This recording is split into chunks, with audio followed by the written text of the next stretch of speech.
I refuse to believe that over 4+ million investors from all walks of life that have spent almost a year researching and coming to the same conclusion could be wrong. I refuse. I will not accept anything other than the MOASS. Not fucking leaving. This could be a prayer. This could be the ape's credo. How about that? It could be.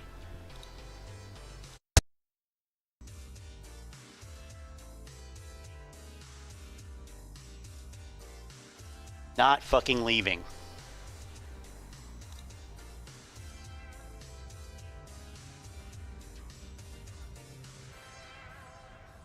Motley Fool stock pick hacker charged with securities fraud. The noose is tightening, though.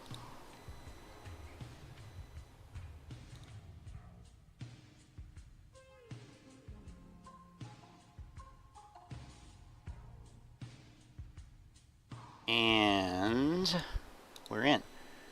So, if you're a troll working for a hedge fund and they want me to shut up, the smartest thing to do is not engage with me. I still remember being told last July I was an idiot and naked short selling was impossible. I don't take insults well. I carry grudges when I know I am right. Now,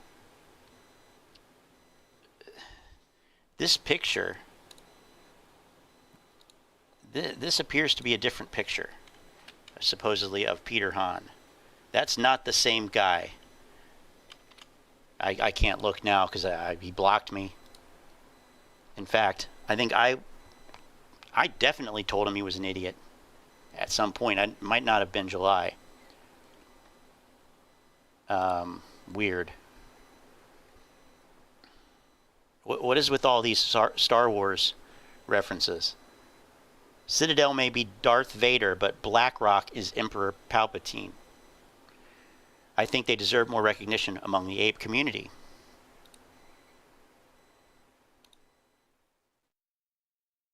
All the paid shills are suddenly pouring in.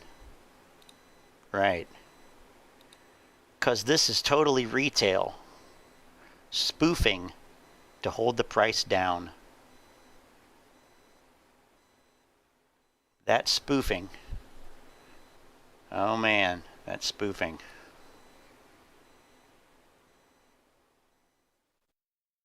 Maybe it is retail. How do you know? How do you know? Previous skeptical friends are finally buying AMC.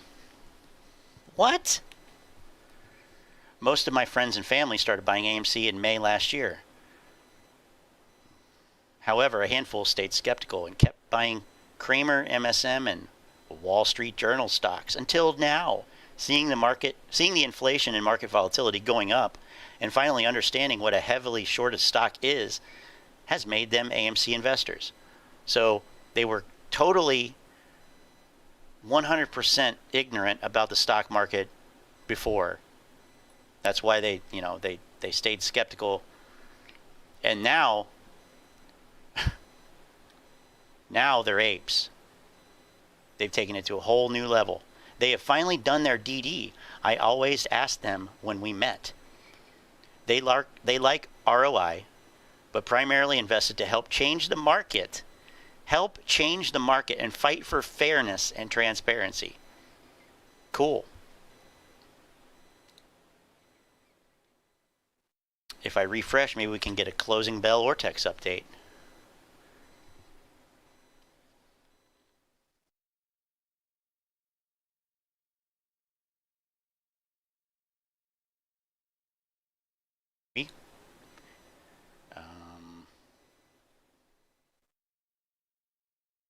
Uh, 5-3 closing bell. Here we go. The most useless information in the world.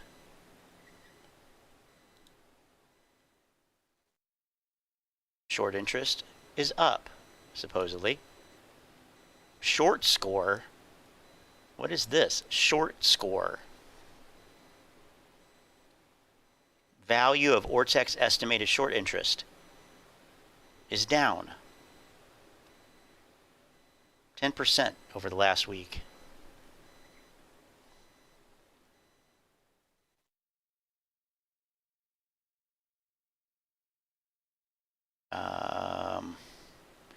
Yeah, cool.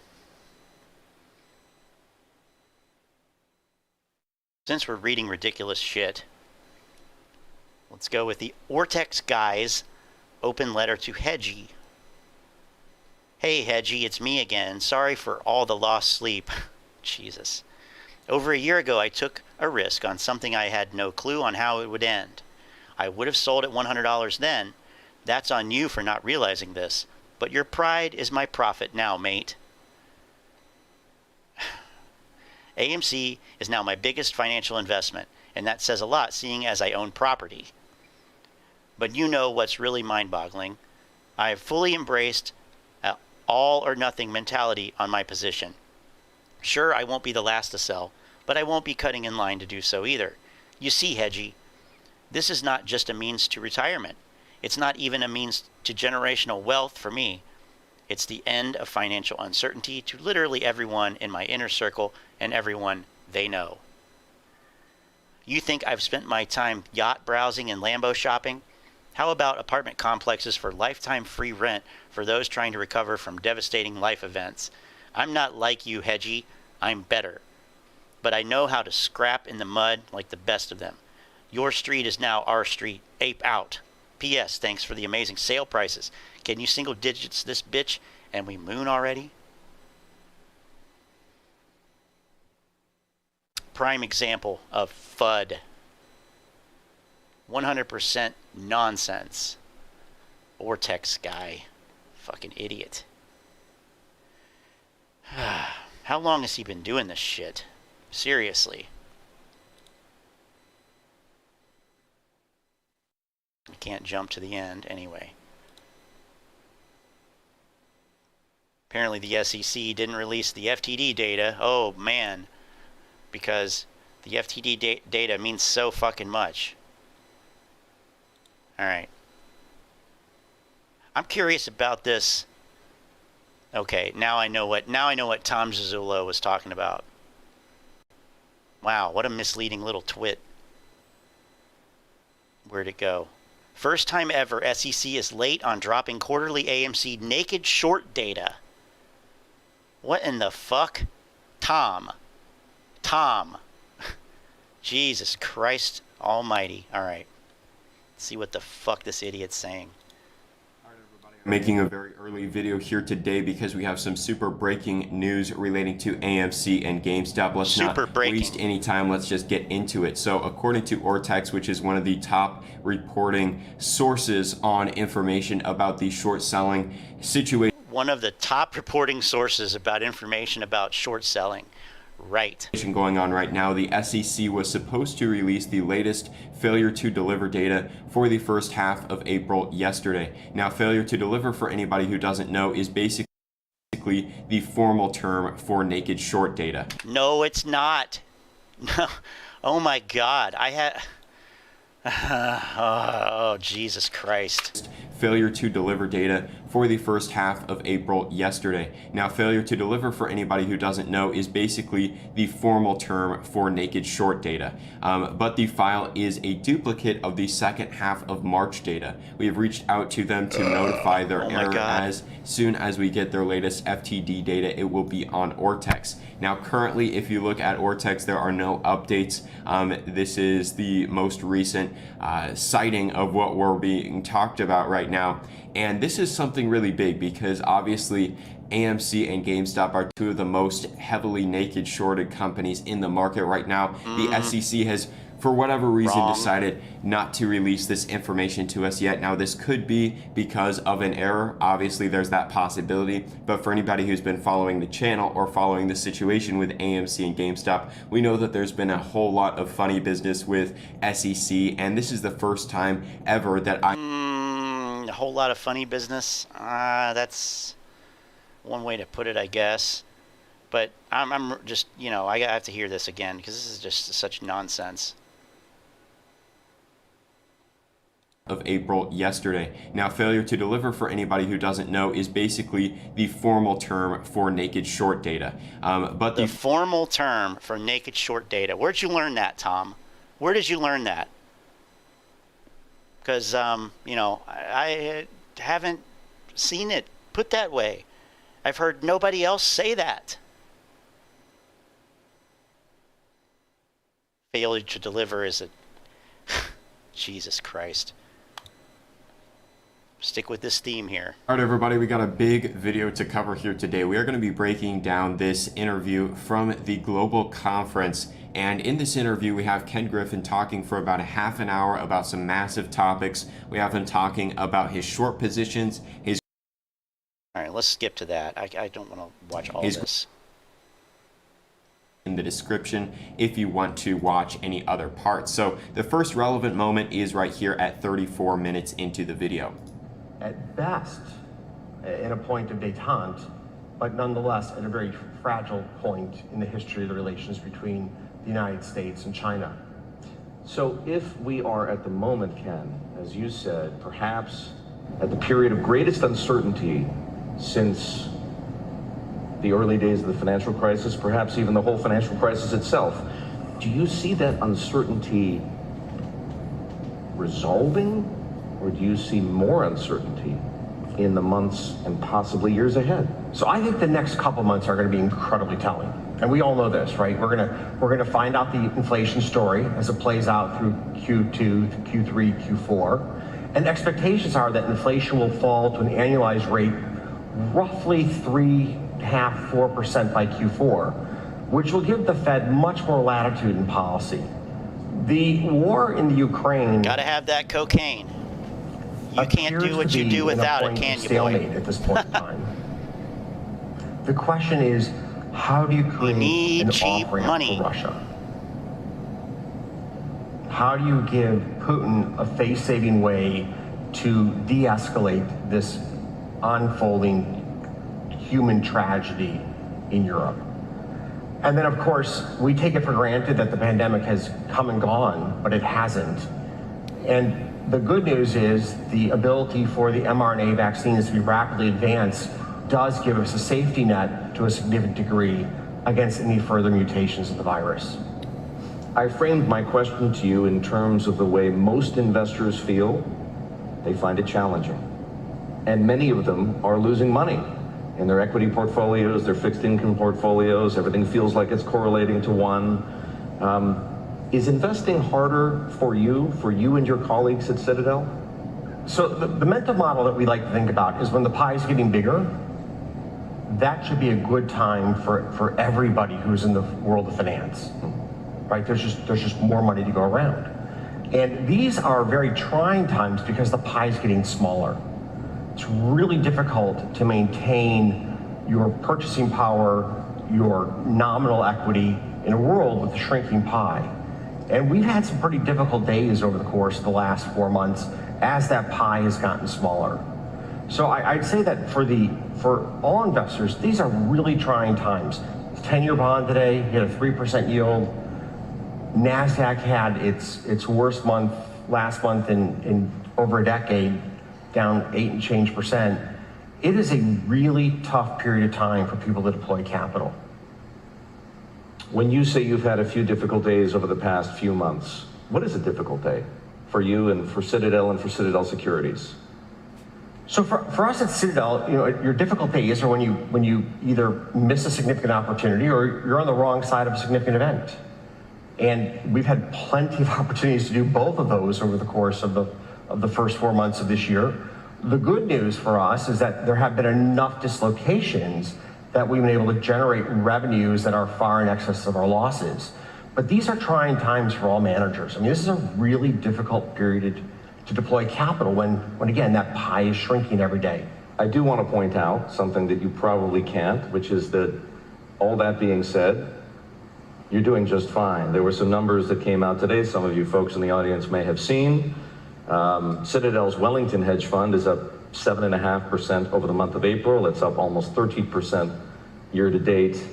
And all 5 of your strategies, if I'm not mistaken, are making money. I can understand, Ken, given what we've seen, for example, in commodities, that commodities might be strong. Citadel has tremendous strength in quant, but the equity market's getting butchered.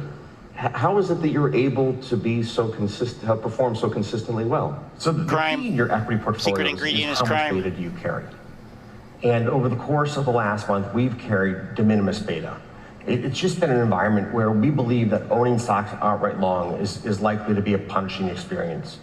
And having said that, there has been just incredible moves in the valuations of countless companies.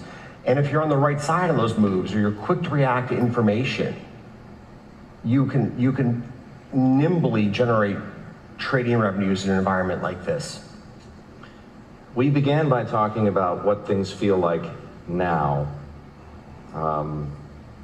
I want to know a little bit more, Ken, about how you see things evolving. And when I say things, I mean some of the stuff we've already talked about, inflation, for example, and interest rates, but also growth, corporate earnings, credit spread, asset valuations. How do you see that picture taking shape, changing over the next 1, 2, possibly 3 years? So I think there's really 2 significant elephants in the room in the United States. The first is going to be the inflation story. Now that story is actually backdropped by a much bigger question, which is what has happened to our labor markets? There are still fewer Americans working today than before the pandemic. So we are millions and millions of jobs below trend growth in labor. And although we've hired 8 million Americans into the workforce over roughly the last year and change, bringing unemployment down from 6% to 3.6%, there's 11 million jobs open. In fact, there's almost 2 jobs open for every single person who nominally could be employed. And that's going to create a tremendous amount of wage inflation as employers really fight to bring talent into their 4 walls. That's a big problem in the US economy. The second question is where did these people go that left the workforce? Now there's a whole series of theories about why people left the workforce. The one that worries me the most is people who are in their early to mid 50s who've decided to retire early.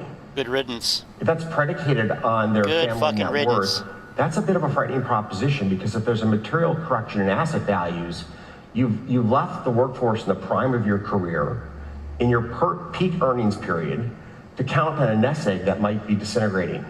So I really worry about that part of the exodus from the workforce, because they may be surprised by the impact on their standard of living, given the longevity they have ahead of them and the challenge that we have ahead of us in financial markets.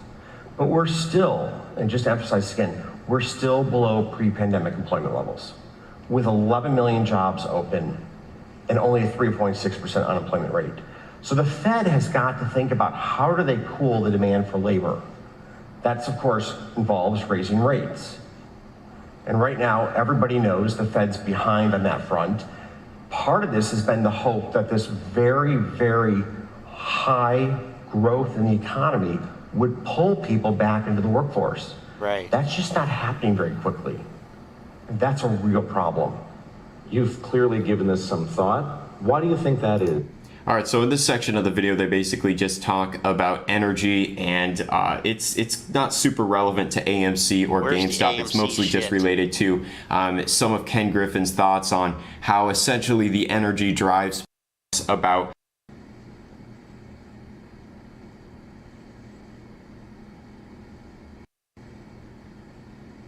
Deters opportunity seeking. That was his loading. They're very important to the longevity of our, I'm used to mine taking forever to load.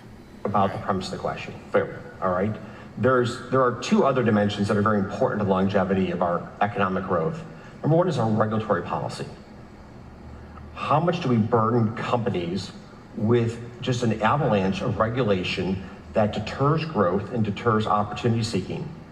You know, for example, in financial services, the Here's SEC the right dropped wing coming out. almost 1,000 pages of new regulation. Oh my Proposed God. regulation on the industry over the course of this year, which means that I'm now again in my boardroom talking about the impact of regulation and not growing a business. Oh, fuck. That's And a you think shame. that's playing out across Every industry. It always, you know, people get very confused as to why I'm such an advocate for free markets. It's because there's a tone and rhythm of regulation that both protects consumers and maximizes growth. And we are right now, again, in one of these episodic moments. So that's about all that he said about the SEC and regulation. It seems like he's very upset about this situation, which I find very fascinating. It also seems that, his short positions are continuing to pay off for him, obviously, as we see in the markets. But this is going to be one of those things where he's playing with fire, in my opinion. And you know, these things are going to go well for him until they don't, and then when they don't, he's going to have good a analysis, ton Tom. of That's capital profound. that he is going to have to What the repurchase all of his shares to cover his position. Well, no shit. I also think it's interesting. So he doesn't talk about AMC. It's total clickbait, although it's a good video, good interview. All right, everybody, I'm making a very early video here I today. always learn something listening to Ken Griffin. All right. New poll shows billions of synthetic. A new poll. Oh, this is This is great because I wanted to harp on this today. Abuser of intellect, log to float, faulty extrapolation, statistical blunders. And here, this short squeeze guy is going to talk about it first. I don't know if anyone's told you that they appreciate you today, so I want to be the first one if you haven't heard it. Wow, that means That something. I truly appreciate you. No, you And I'll don't. tell you why I appreciate you. I appreciate you for being a good person. Oh, You know, just like myself, you could have sold last June when the stock wasn't Shut up. in any account payment on a new house, what have you. What has not had happened, such as Mudrick Capital dump sellers. You knew. This is the indoctrination, inflate your ego That section. this was war. Right thing, you know, if you had been able to take it with you to the grave, regardless of the Jesus Christ. spikes, Listen to that rhetoric. that's not abnormal. That could actually be somebody buying, but who knows what this is. You're So looking at today's a video, we're going to CNBC talk chart. about user of intellect's tweet. Self-professed professor and PhD data analyst. I have no reason to believe that he's not. However, I have not looked into his credentials, but Yeah, that's I found because his all you have to do. tweet interesting that I discovered through Jackson Hunter, who I follow. Jack. And again, a data analyst. And Yeah, here's right. the tweet. Log the Float Data Project can now confirm that based on a large sample of about 20 million shares of AMC submitted by approximately 10,000 investors, the median or the most accurate measure of central tendency in such cases is 615 shares per retail. Data and model to publish soon. So I'm looking forward to Okay. So, first of all, based on a large sample of about 20 million shares of AMC submitted by 10,000 investors. Well, the sample of 20 million shares is irrelevant. Like, it doesn't matter the total number of shares that you have recorded. What's important is the number of instances that are reported, or the number of investors. So you've collected data from 10,000 people. Let's just go with the 4 million number, because it's the only one we have. 4 million people, stockholders. You have collected data from 10,000 of them. 10,000 of 4 million.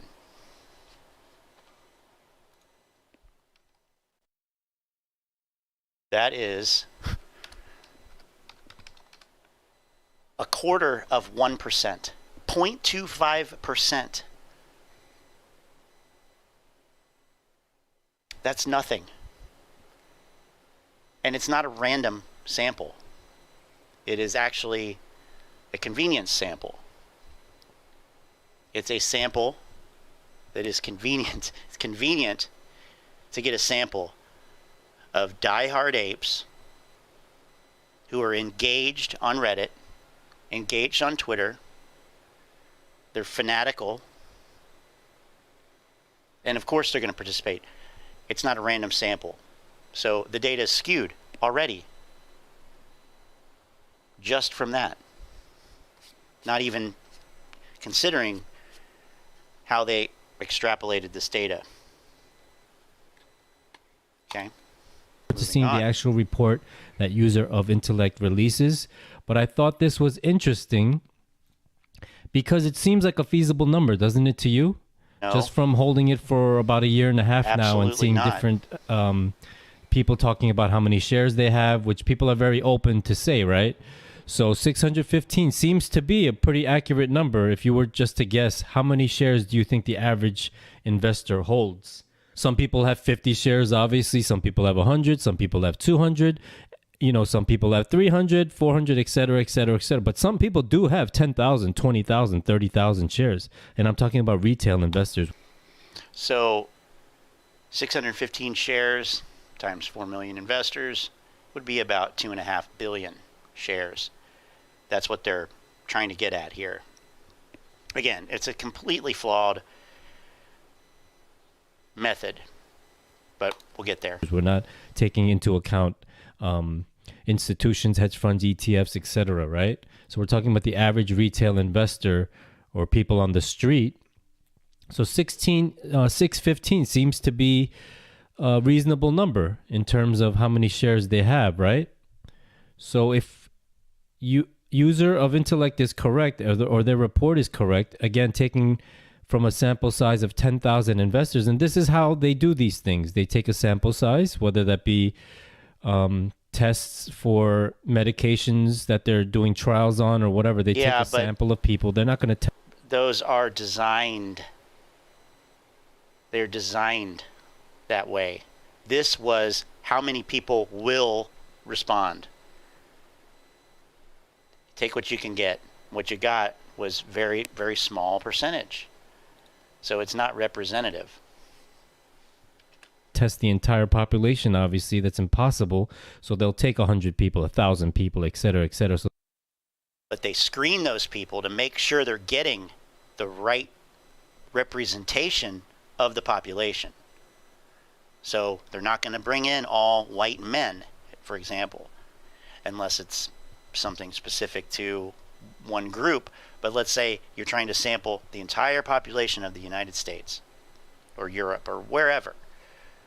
You're not going to get a monochromatic sample. You're going to get variety,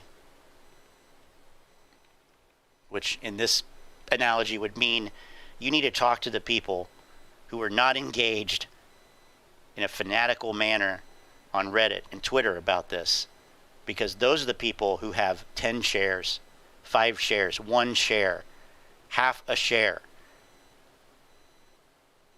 So they took 10,000 in this case out of 5 million retail investors. And here we go with the AMC. calculator.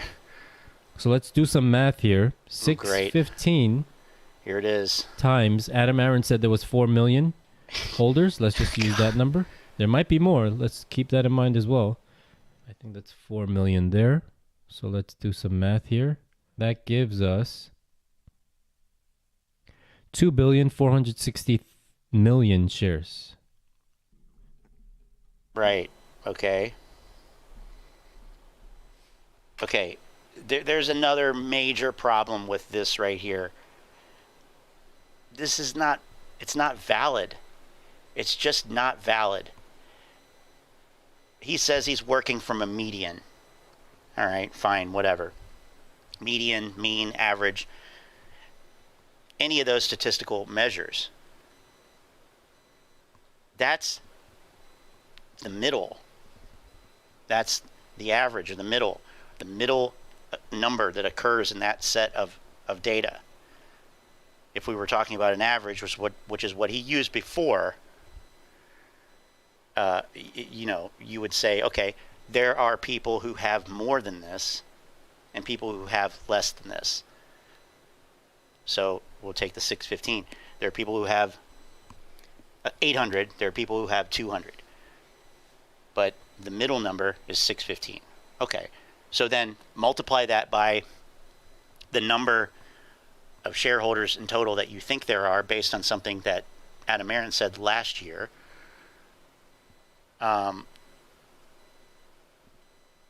You can't really do that because, like I said, there are people who have fewer than that. There are people who have more than that. You don't know how many on either side.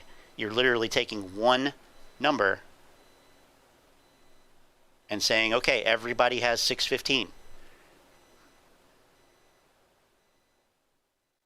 When in reality, there are all different levels, and using an average or any statistical measure to try to model this without a really good sample, it's pretty much meaningless. It's pretty much meaningless. But you can't work from an average or a statistical median and multiply it and get an accurate number of the total. It just doesn't work that way. It's very basic. I mean, this is like freshman statistics level stuff. You can't do that. It's not valid at all. And that's if it's 615. Okay. Now, let's just say for whatever reason this analysis happens to be skewed. Let's just take half of that number. Let's say it's 300 shares. All right, let's say average. it's 300. But yeah, Right, the average is meaningless. You can't do the average. Shiloh, hi Scott, would you consider buying AMC at 980 for a possible swing? I probably wouldn't. But I mean, that's it could work. Let's see.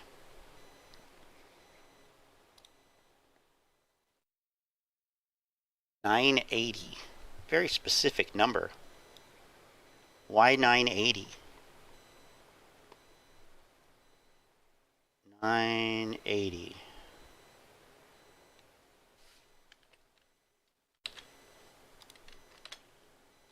I got pretty close.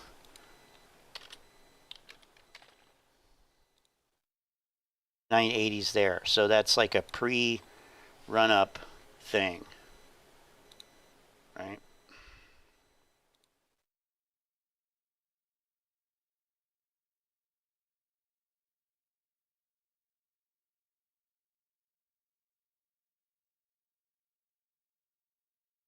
Oh shoot, I'm on log. I was on log. Whoops. Pretending to be one of those pros. On log. So if you go out, let's see. If you go back to the beginning of 2021, 980 is pretty much the control point on the volume profile. So, you know, in other words, that's where the most volume has occurred in this time frame for AMC. It appears to be, yeah, both buying and selling at that level. Obviously, red being buying, red being selling, green being buying. I noticed the bounces on AMC often occur 20 cents below the even dollar amount. Huh. I haven't noticed that, but I haven't been really paying attention that closely. But that's interesting. So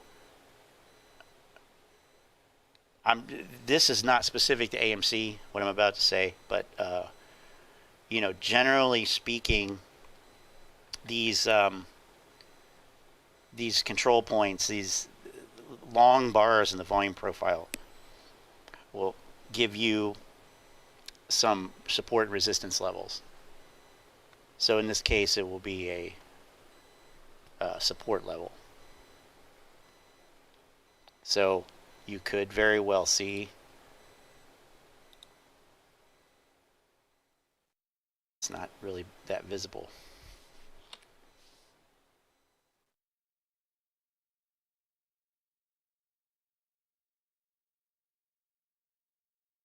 Could see something like this for sure, right? Because that's gotta go back a little bit further. There we go. So kind of in a similar way that this happened here. I keep zooming out too much, but you see what I'm saying. This consolidation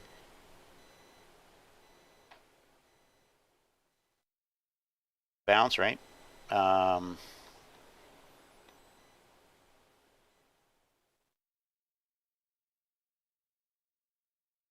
I say go for it. Go for it.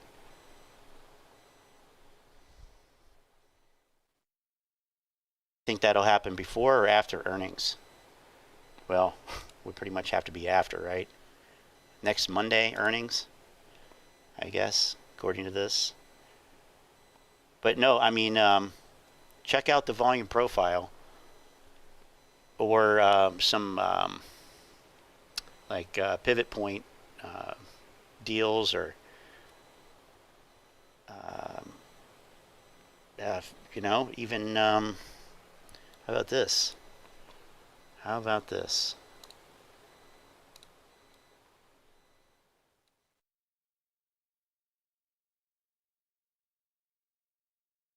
How about a Fibonacci?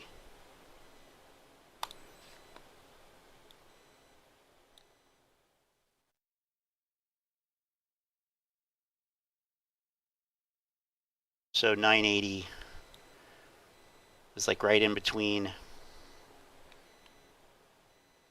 1 and the 0.786. And half levels are, you know, often a thing, obviously. So I think you might be onto something there. Might be onto something there. I mean, certainly the idea of swing trading, absolutely.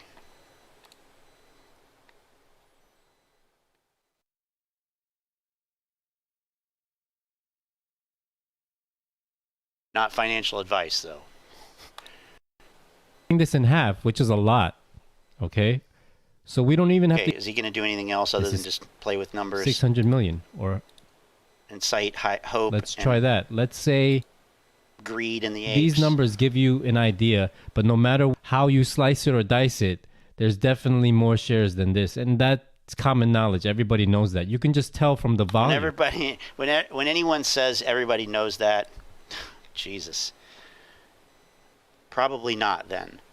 Probably not. They're probably trying to convince you of something that logically doesn't make sense, but they want you to believe. Kind of like, well, you know, any politician, but thinking of one in particular. Okay. So you can't do this way. I'll get more into that, but that's funny that everybody's hyping it now. Okay.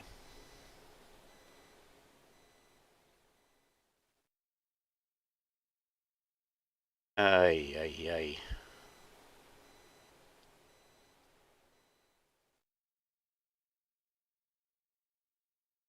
Still saying margin calls coming this week, huh? Jesus. Okay.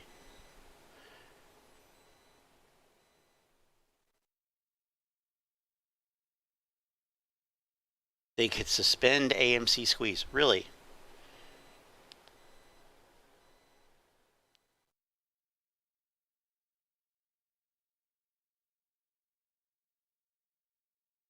You'll want to watch this entire AMC video. really, Rico, dude has been wrong more times. So it has come to my attention that a lot of you, or I guess most of you guys on YouTube, aren't following me on Twitter lately. Because I've been getting comments about people saying, he's disappeared. Someone file a missing persons report, which is actually pretty funny. Sorry about that. I haven't done a lot of TA on YouTube. Go and follow my Twitter right here, Rico's Trades, and you will see everything that I was covering throughout this entire week of downside. But let's get into the TA right now. I want to show you guys what I think is going to happen in the next couple of days. All right, take it with a grain of salt. Good, not financial yeah, advice, or nothing I say is financial advice, yada yada. I want to be like Rico, so I'm going to put my charts on logarithmic scale, because that's what the pros use. That's what the pros use. Okay, here's what Rico thinks is going to happen, which is not going to happen because he's always wrong. Let's start off with this fib channel that I have going on here on AMC. I took a fib channel God, from it looks like somebody puked on this chart. I can't watch. Ugh.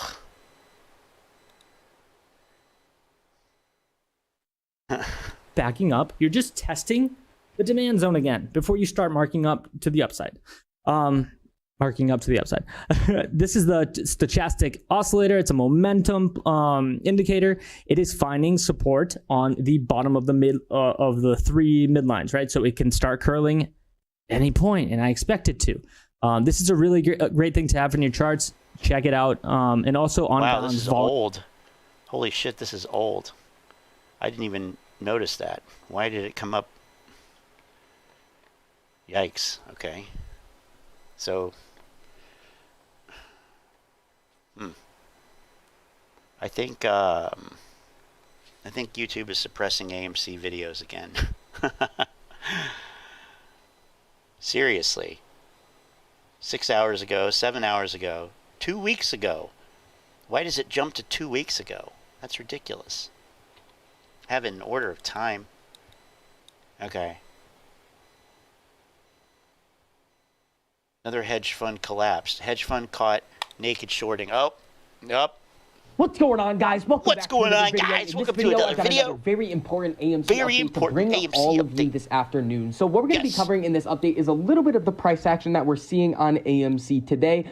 Now, it is my last day of college today. I have all of my last exams today, too, so I do want to try and get this video out to you guys a little bit early.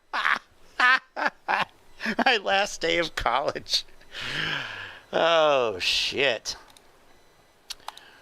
So, all right. Than I usually would. We're going to be going over the price action that we're seeing right now. It definitely can change before the end of the day, but the most important things are going to be the information about a lot of these different developments happening in the overall market. We have the Ortex data to cover. We have an organization that has been caught and fined for naked shorting. We have this wild situation going on with Motley Fool right now, and a giant fund again is on the verge of collapse. And this all ties in with Bill Huang, Archegos, and that situation. We also have Melvin coming down, who is basically on the verge of bankruptcy. Yeah, you guys have been talking about fucking Melvin Capital for a goddamn fucking year already. Seriously, when will you stop talking about Melvin Capital? That's what I want to know. So there's a lot of moving parts right now. We have Powell tomorrow. This week is going to get absolutely crazy. So before we get into all of that information, if you enjoyed the information trading strategy, we are offering for interested down below in the description. Things can definitely change going into the end of the day. We could see the price way higher, or we could see due yesterday. Now, when we come over to some of the Ortex updates that we're seeing over here, we've got about 19% estimated short interest, 1.42 million net borrow of shares at the current time right now, 1.53% average cost to borrow, 2.11% max. Now, when we come over to GameStop over here, again, 19.2%. So what? What does that mean? You're not going to interpret it at all. Just state the numbers. Everybody, you know. Estimated I'm going to go take this information and make some financial decisions based on it. Net return of 250,000 shares, 8.6% max cost to borrow, 6.51% average cost to borrow. Now, let's get into this situation with this first institution that has been caught and penalized for naked short selling, but the penalty is minuscule. So I got to bring you guys back over to some of these violations and these allegations that kind of resurfaced last May. So this has to do with last BTIG. May. That is the firm. Now, Rich Greenfield, remember, he has a 1 penny price target on AMC right now.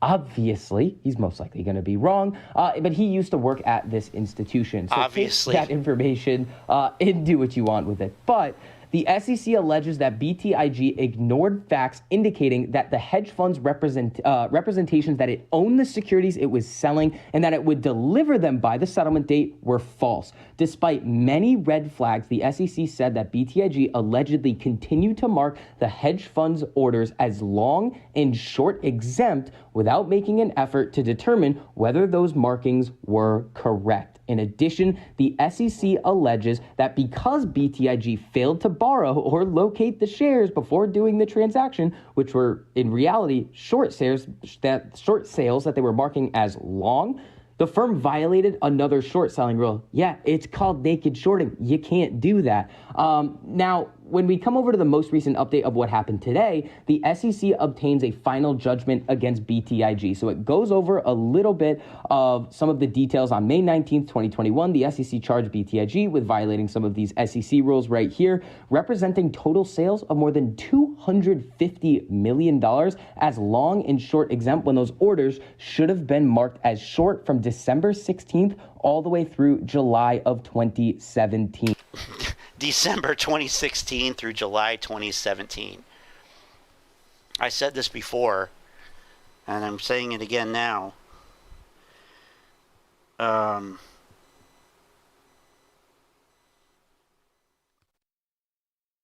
The SEC moves very slowly. So everybody tweeting at the SEC and stuff, yeah, they're just now dealing with shit from 2016, 2017.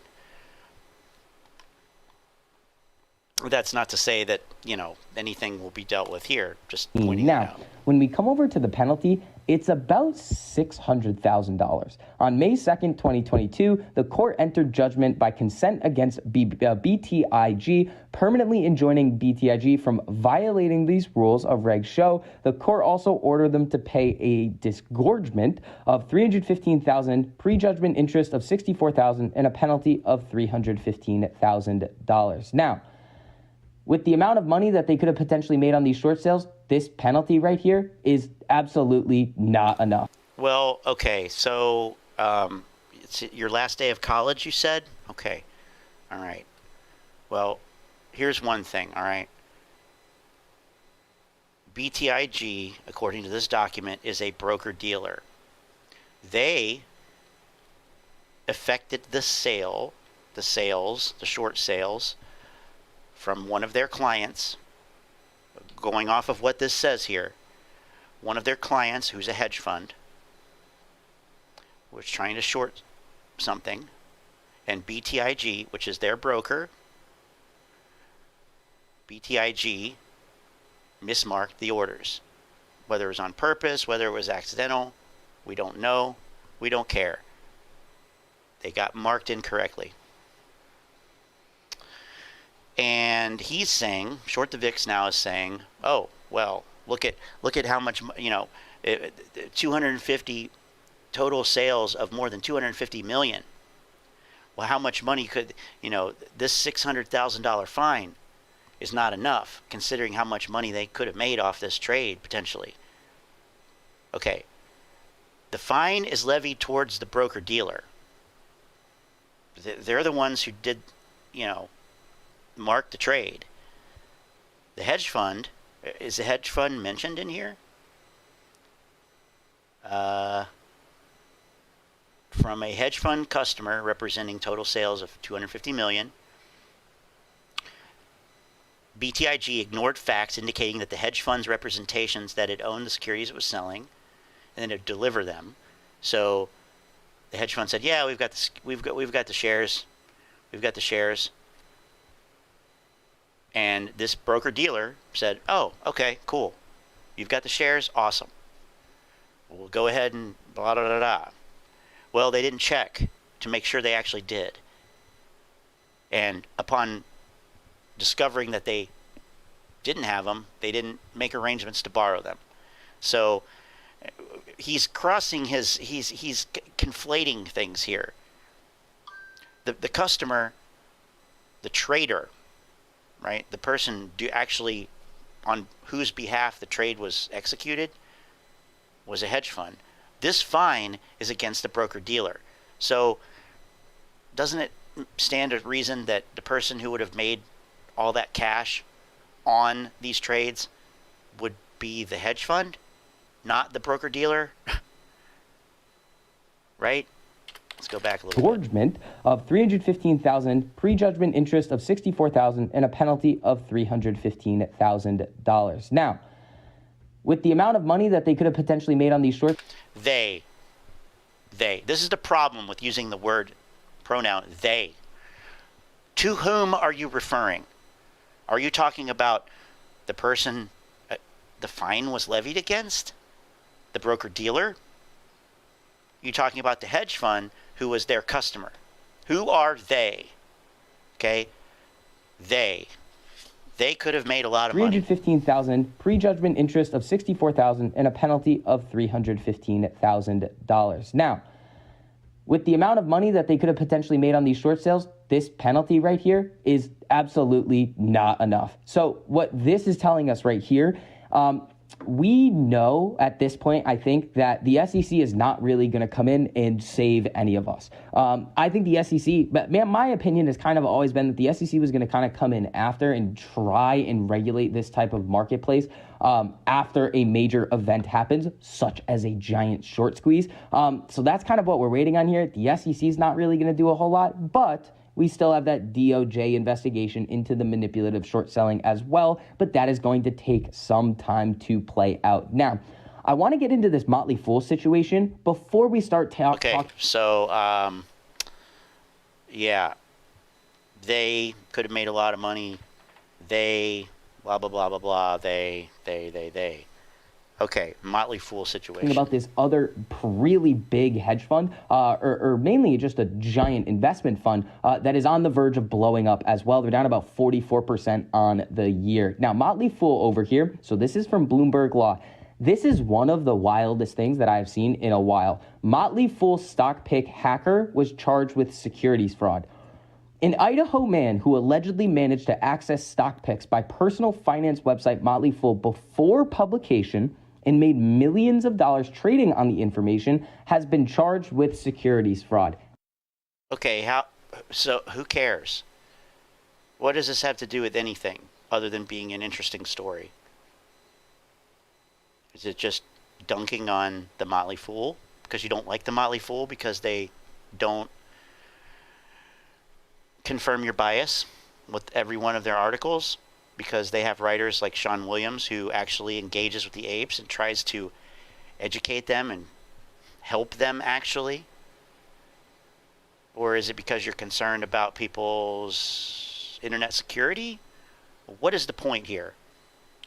I don't know. Let's see. Millions? I mean, we know we're not going to get the whole story because of dollars trading on the information has been charged with securities fraud. Now, in order for this guy in Idaho to be able to make money by getting access to Motley Fool stock picks, so let's just say for the example of this, I'm Motley Fool, and you guys who are watching this video are this Idaho person. I then send out a stock pick, the stock goes up. Now, you have already received this information. You bought it before everybody else, and you made money. But the premise here is that Motley Fool has the ability to manipulate equity prices. Why is that not the thing that people are talking about here versus the guy? Because anybody can recommend whatever they want. They're not telling people to, they're not making people buy any particular security. They're saying, hey, we've done some analysis, and we like the way these look. What you do with that is on you. It's the same fucking thing that you are doing, short the VIX. It's the same goddamn thing. And in fact, what you're doing is worse because it's not based on reality. It's based on your little scam. Based on your little scam. Oh man, the hypocrisy here, the irony, it's just too much. It's too much. Why is that not the thing you're talking about? guess what, bro? This is what I talk about. else and you made money. But the premise here is that Motley Fool has the ability to manipulate equity prices. Why is that not the thing that people are talking about here? Versus the guy got the information that Motley Fool was going to talk about this stock and the stock went up or down and he positioned himself accordingly. But the actual issue here is that Motley Fool is manipulating share prices. This is insane. No, it's not insane. You're just an idiot. Okay? They're not manipulating stock price unless you think that you are manipulating stock price. The reality is retail investors, by and large, are uninformed. This is clear. If you watch my channel, if you've seen any of the bullshit, if you've been following the AMC thing, retail investors, by and large, are uninformed. They make terrible decisions. They buy at the top, they sell at the bottom. 90% of them end up losing money, right? This is pretty well known. So the Motley Fool, any website, blog, YouTuber comes out with stock recommendations.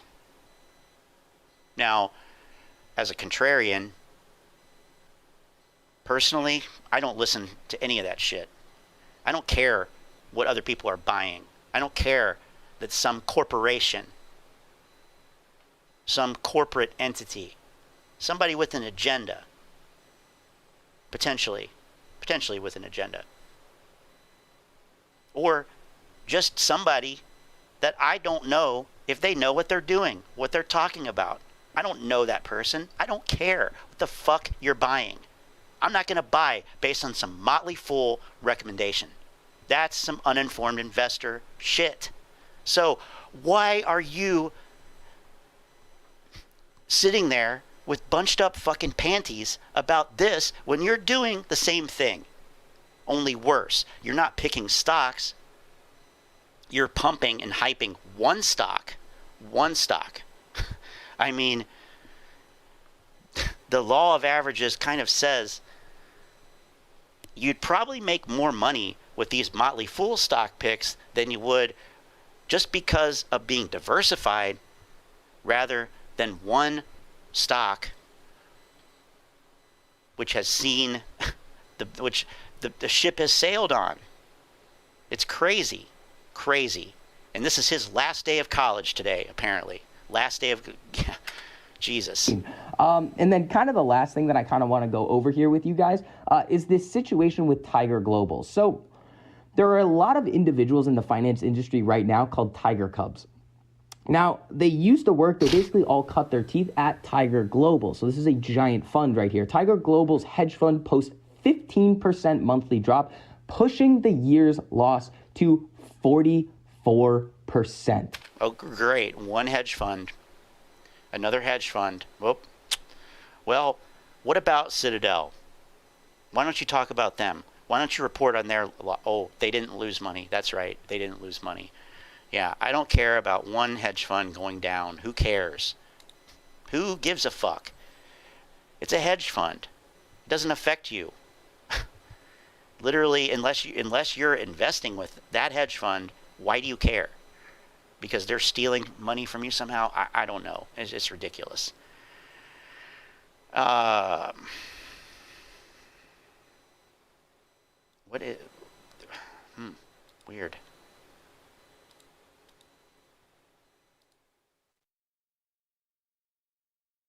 See what happens here. MOASS confirmed. Yeah, right. You know how many times I've heard that?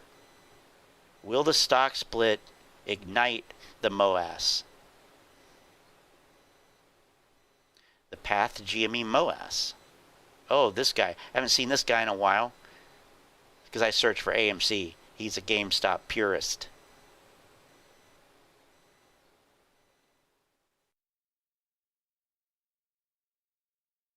All right, here's a good video that I would like to play. Not from Steve Leto, although I do like him as well. But I'm looking for... Where the hell is it? God damn it. Tanconative. Well,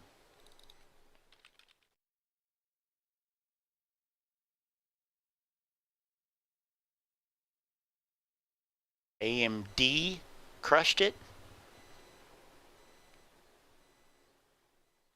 It's good. Awesome. All right. This is a good video.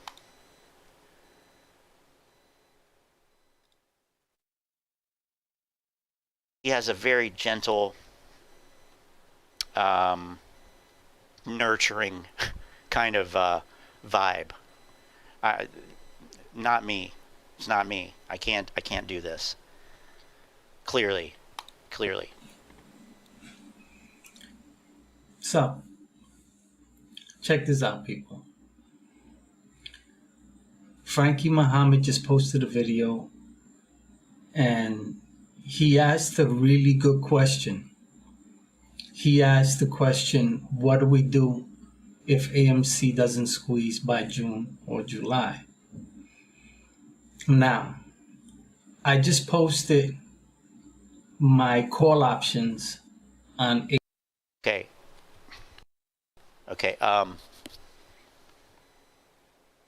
AMD.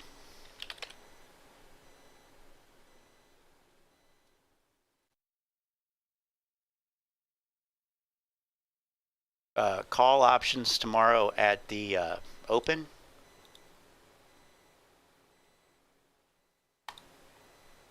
Let's see here. We're gonna have to go over to something else.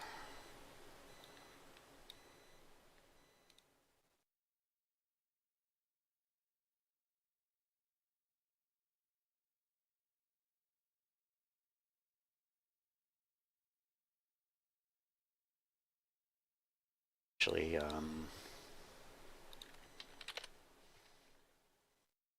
I mean, the thing to do would have been to buy him before the close today, really, or do a straddle.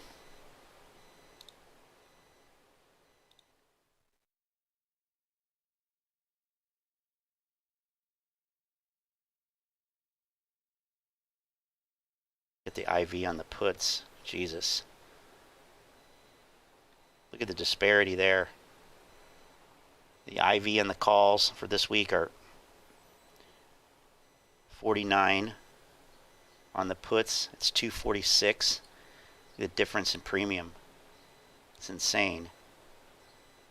These are over $9. The calls are less than $1.50.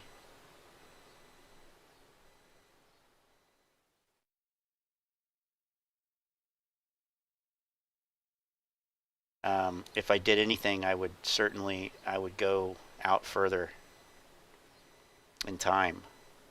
I wouldn't mess with a weekly. I would go with, you know, the May 20 or the June 17th, personally.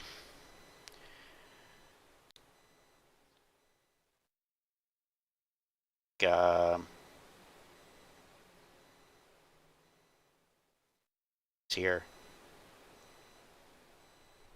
But, you know, just because the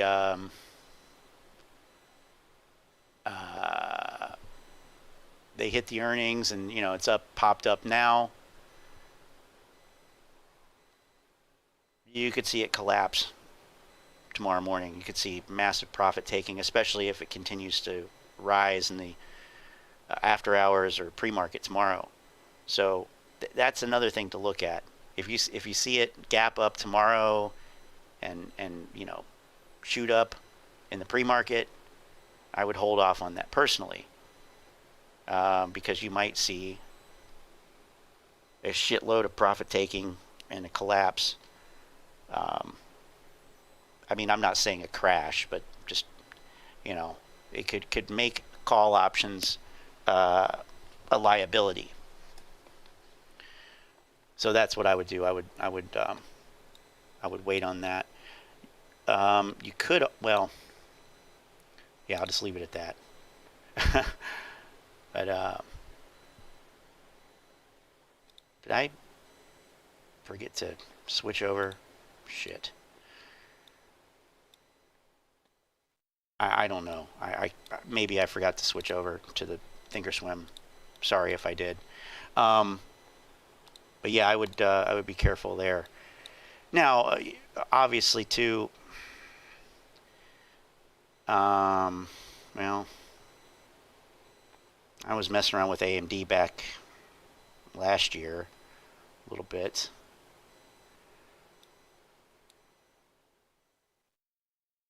And did okay with some January call options. Anyway, that's what I would say there.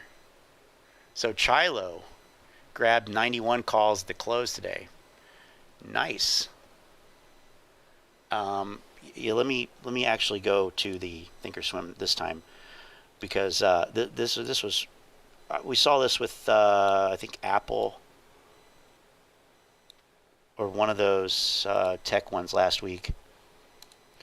The disparity between the calls and puts here. The 98 call is 168. The 99 put is 940. So the IV is 4 times higher on the puts.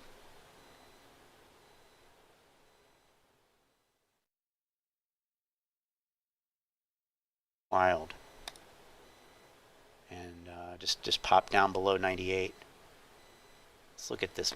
Let's look at this chart of this put here. I'm just curious.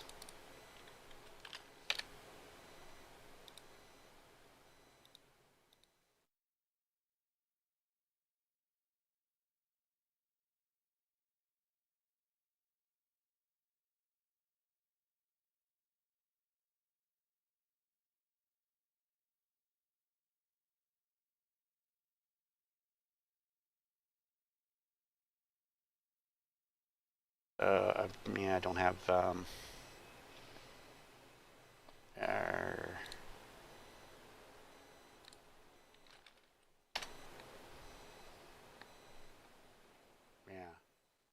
So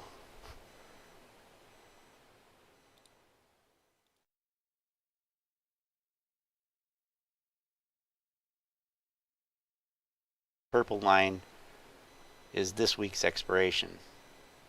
So we're looking at a graph of the implied volatility here. Calls, puts.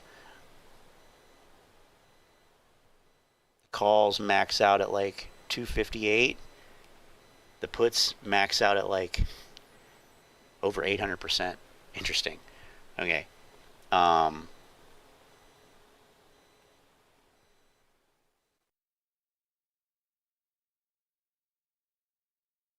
That's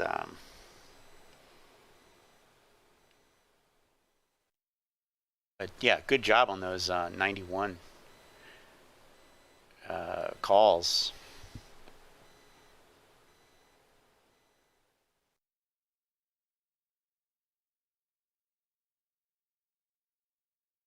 Here for let's give you $5 or so, and we'll give you 10 volatility points. Oops.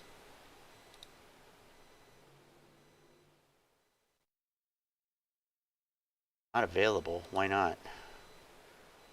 It's not giving me the theoretical price. Oh well, whatever. Hope that works out. All right. I didn't even realize AMD was reporting today, to be honest. So here's something.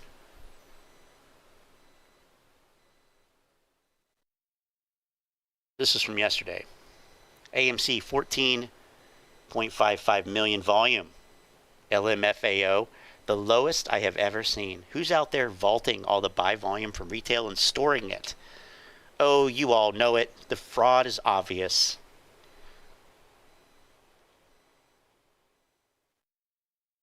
Of course, the irony here is you're putting a Webull chart, a screenshot from Webull, the known payment for order flow brokerage, and you're bitching about this, which is not even, it doesn't really matter. It's payment for order flow, but, it sort of does, because the apes are all like, oh, lit exchange, lit exchange, lit exchange. Well, why are you not using it? And then Boss Blunts chimes in with his sage wisdom here. AMC volume is always super low before the stocks begin to move upward. Yeah. Look at this one. Hedge fund use Forex market on AMC market and look at the same candle. So this is Australian dollar, US dollar, Forex pair. And here's AMC, and it's the same. Hedge fund use Forex market on AMC market and look at the same candle. So they're literally using the Australian dollar, US dollar, Forex currency pair as the basis for the AMC chart. That's a good one. That's an 801 gentleman too. It's an 801 ape right there. That is the wisdom of some of the longest members of this cult. This is the knowledge that they have. They literally use the Forex market. Outrageous.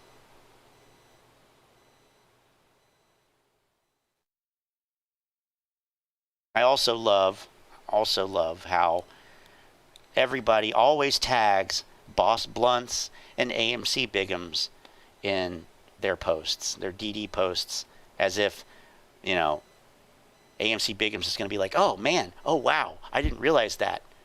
Well, by the way, I think this is number 3. Well, where is it? Oh, I closed it. I think this is number 3 or 4, but I'm blocked. Whoa. I don't even remember what I did besides rip him a new asshole about one of his stupid videos. That was a while ago. I don't know. Crackhead level research. But yeah. It could just be that people don't have money to buy stocks. It could be that people see the writing on the wall. It could be people are tired of this. It could be many things. But, of course, it's vaulting the buy volume from retail and storing it. That's what it is. This is a little bit less humorous of a post here from Michelle. My mental health is deteriorating huge. It's been a really bad few weeks. I'm so lonely and starting to give up on hope. I can't stop crying and just feeling miserable. I want to run away and never come back. So, and then I don't know if this is true or not, but this reply says, I feel ya. My wife is leaving me because she thinks I lost all my money that I've invested in AMC/GME. And of course I said, okay, bye. Didn't have the nerve to explain it to her that technically I've lost nothing except for the last 5 years with her, and thank God for the prenuptial. Could very well be bullshit. Why would you just say, okay, bye? It makes no sense. And it doesn't really seem like this dude feels what she's feeling. He's like, okay, bye, Felicia. See ya. I'm an asshole ape.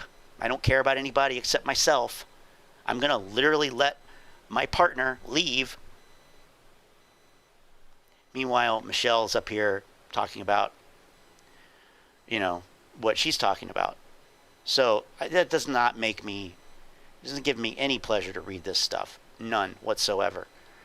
I don't like this. So let's pop back over to this video here, because this is directly kind of linked to this idea. The idea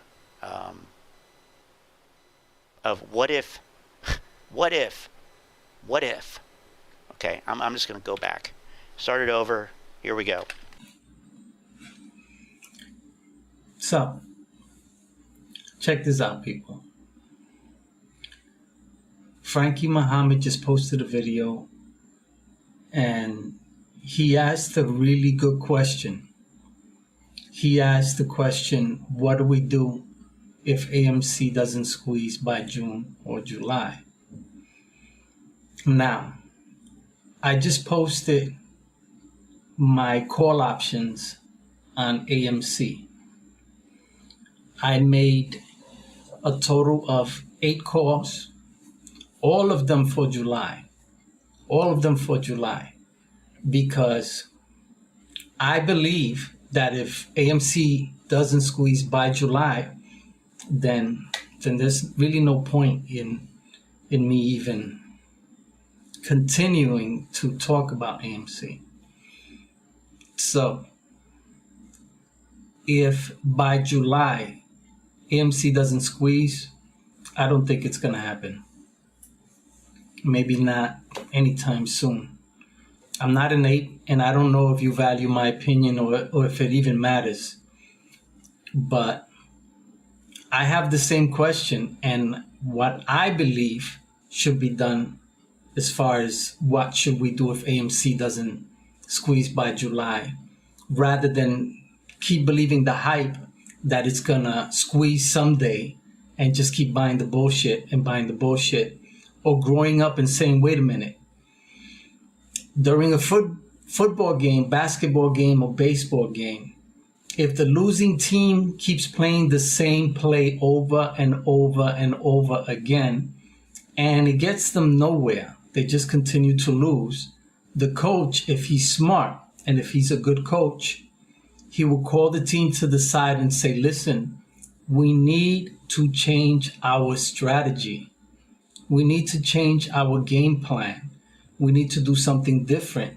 They either already know our game plan, somebody got into the books and saw our plays, either we're doing something wrong, but if it ain't working, we gotta move on to something else.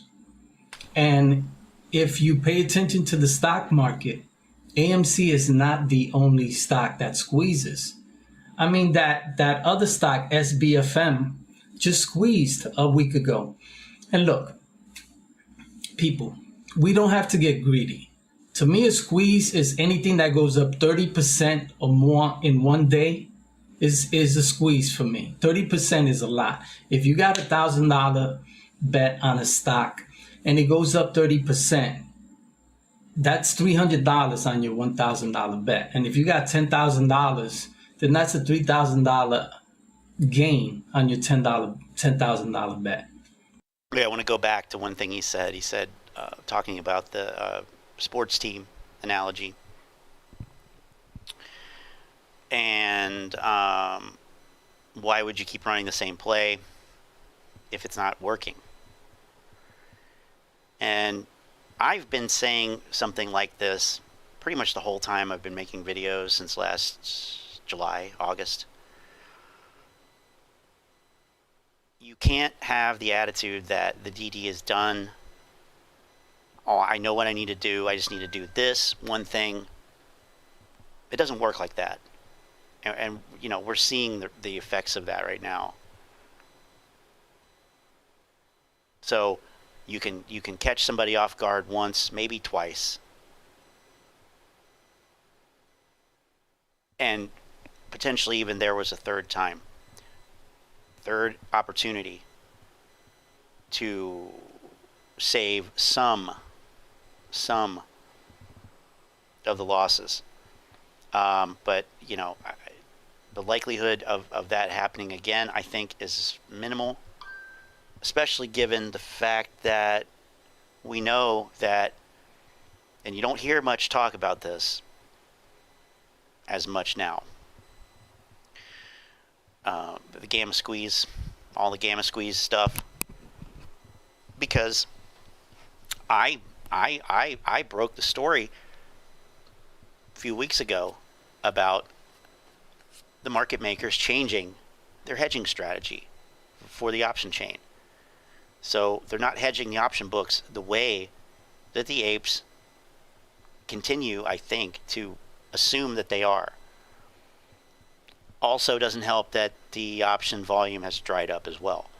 So not only the option volume's dried up, and they're hedging it in the option chain, not necessarily by going out and buying tons of shares and buying into buying or selling into selling, which accelerates the moves. It's a more stealth kind of take care of it in the book kind of approach.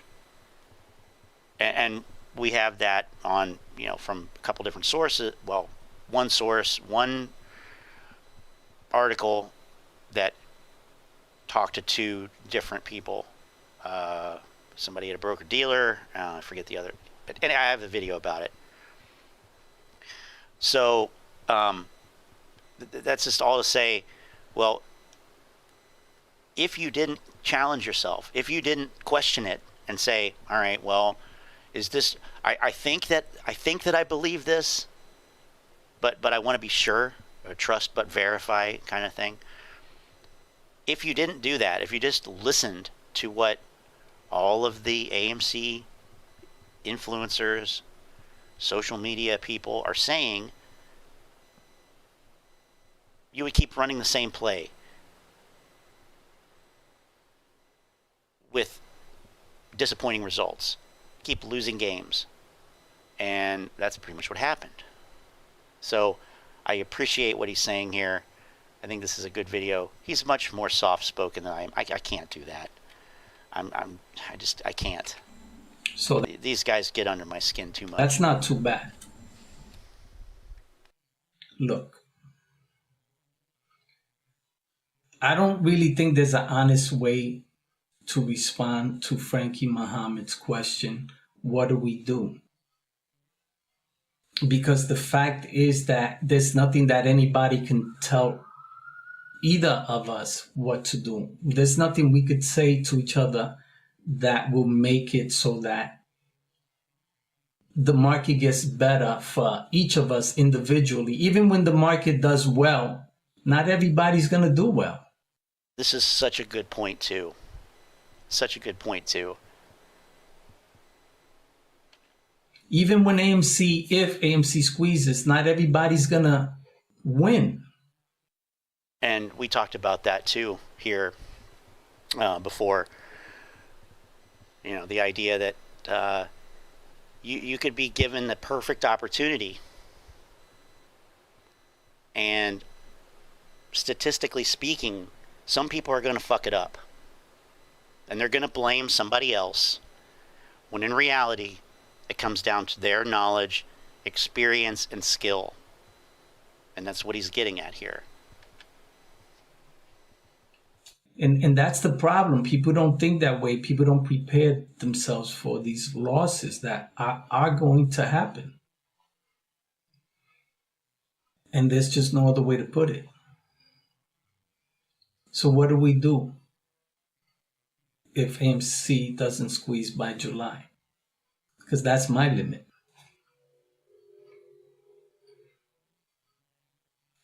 I mean, listen, people, there's life after AMC.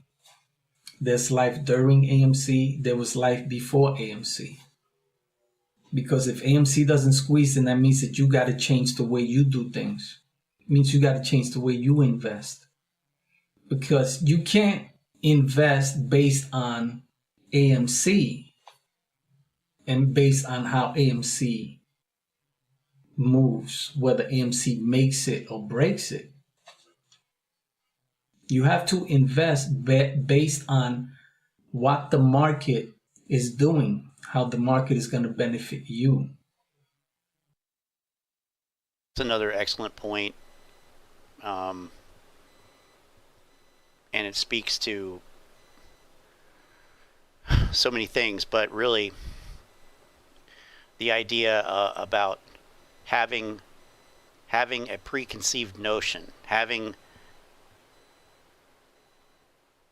a definitive event written in stone that you believe is going to happen, versus, and that's a fixed mindset.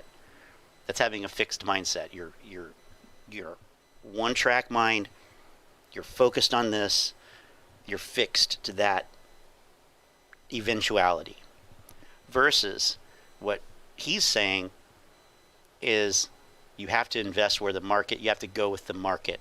You can't force the market to do something, generally speaking. I said, you can catch somebody off guard once, maybe twice, but believe me, the other side changes their tactics. They change, they refine, because their goal is to make money. So if we're not making money, that's not good. We need to change that and make money. So, and that's a growth mindset. It's a growth mindset. So you're going to change. You're going to adapt. You're going to learn more. You're going to grow. You're going to vary. You're going to maybe listen a little more and not talk as much. That idea. And it sounds like I'm, tooting my own horn, but this is a lot of stuff that we've been talking about here in various forms, in much less soft-spoken of a manner. I really like his demeanor and tone. This iteration of my channel is definitely a little bit more tame than it was before. Talking about last summer, last fall. I wasn't working. I had a lot of time. Things got crazy. But, this is stuff that that really I think people who have some experience in the market can attest to. And it's a lot of the newbies. It's a lot of new people. It's a lot of people with less experience, which is not necessarily, it's not an insult. It's not a put down. It's just a reality of it.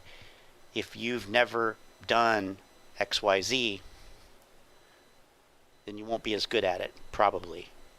You won't have the kind of tricks of the trade, so to speak, under your belt. So that's what he's getting at. All right. You can't follow meme stocks. Half the time you can't even follow the news. I don't even watch the news, nor do I listen to it when it comes to basing my decision on what stock I want to buy. I don't even base it on the news. Like Short the VIX is talking about Motley Fool manipulating stock prices. Yeah, the answer to that is, or the response is, don't listen to them. Who cares? Who cares what they're saying? Who cares what Jim Cramer is saying? Who cares what Charles Gasparino is saying? Who cares what these guys are saying? Doesn't matter. Just a few weeks ago, marijuana was legalized in Jersey, I think in New York now, for sale. And people were hyping it up that it was going to squeeze, that it was going to spike. It didn't put a dent in the stock for marijuana. All the hype is not going to change how the market works. The news isn't going to affect it. By the time you learn about the news, the market has already absorbed that and has reacted to it in whatever way it's going to react. The idea, the efficient market hypothesis, pricing in all known news, rumors, opinions, anything widely known or speculated on is already factored in by the time you learn about it. So you can't that's you can't trust Jim Cramer. You can't kill Michael Myers. These people have total control. Total control. It's impossible. When you go into the casino, you have to go in there expecting to lose and hoping to win, but being smart enough to know when to cash out. Yeah. Absolutely. Doesn't matter how much you quote unquote won if you turn around and lose it all. So sometimes the best trade is no trade. Also, expounding upon the casino analogy, I've said this before as well, that informed investing is like, would be like going into a casino and being able to know which slot machines are more likely to pay out for you in that trip to the casino. Now, you can't know that in a casino, but you might be able to know that when it comes to stocks, securities, whatever you're investing in. So you could go in and put all of your money on the black roulette wheel on black and lose it all in one go. Or you could, hypothetically, learn about what's happening there and have a better chance, probability of actually being successful. So, I've said that before. Get your money, people.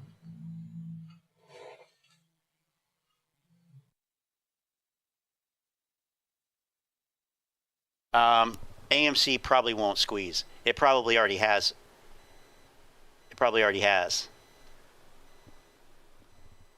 The only thing that I could see that would provoke that would be a massive influx of buying. Massive. Like on the level of last May, June. Which, for a variety of reasons, I don't see happening. Don't see it happening. Not at all. If for no other reason, because of the economy and where we're at right now and the overall market, I mean, I just don't see it. I don't see it.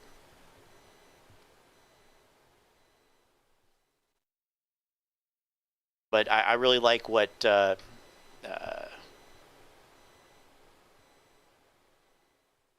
guy is saying. That's what a squeeze is. Okay? So you're asking me then if I think AMC will squeeze? And I said, no, I don't think it will. Do I have any fundamental reason why? Well, I just said that I don't think retail has the capital to waste on buying tons of AMC. I don't think it's going to happen. Do you? Do you have $5,000 lying around, liquid, that you can throw into a stock? I think it's saturated. I mean, clearly the volume has been diminished. There's a fundamental reason. Where's my... I don't have it up.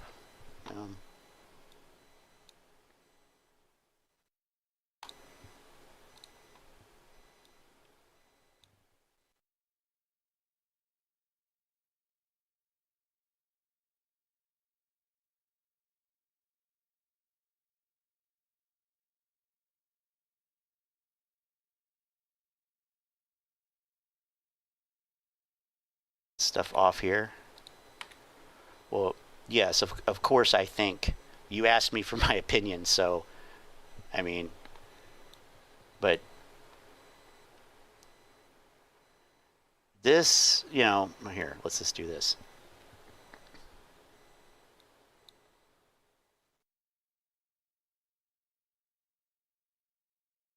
This correlates. Let me get this off here too.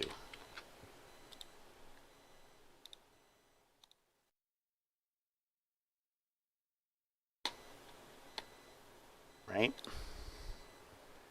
$37 in one day with 766 million shares traded.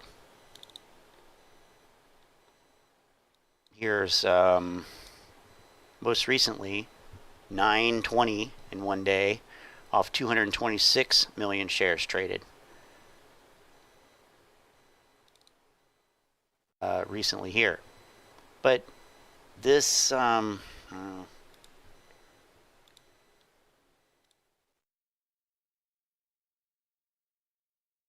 wanted to get this here. 1.25 billion shares traded back here January 27th. This volume here never happened again. Never occurred again. And these types of moves never happened again. So, you know, putting 2 and 2 together. If your reason is you think it won't, or you speculate that retail doesn't have the money, is on the same level as the other YouTubers saying it will, well, okay. It sounds like you're an ape and that you think it will squeeze.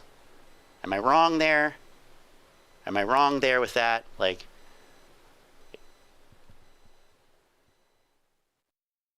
why do you think it will squeeze? Why do people think it will squeeze? Why don't we ask that question? Because it sure as hell hasn't been for any of the reasons that the other YouTubers have said. All of their catalysts have failed. 100% of them.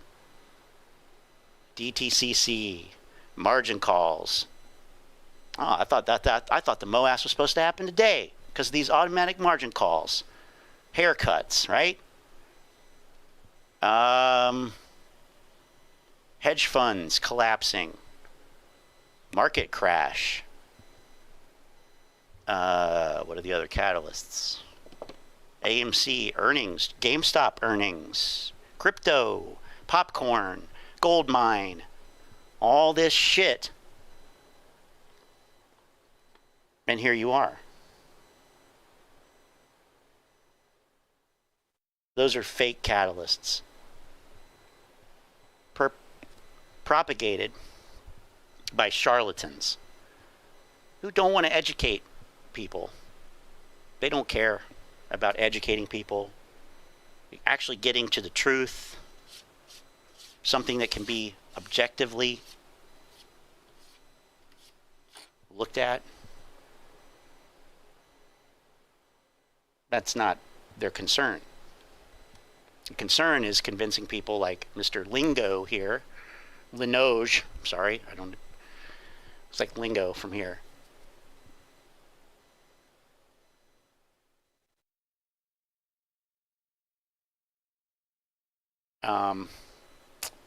Yeah, short interest alone isn't going to do it, man. It's not going to do it. So you're missing the volume part. That's why the first thing I said was you don't have the volume. You don't have the volume.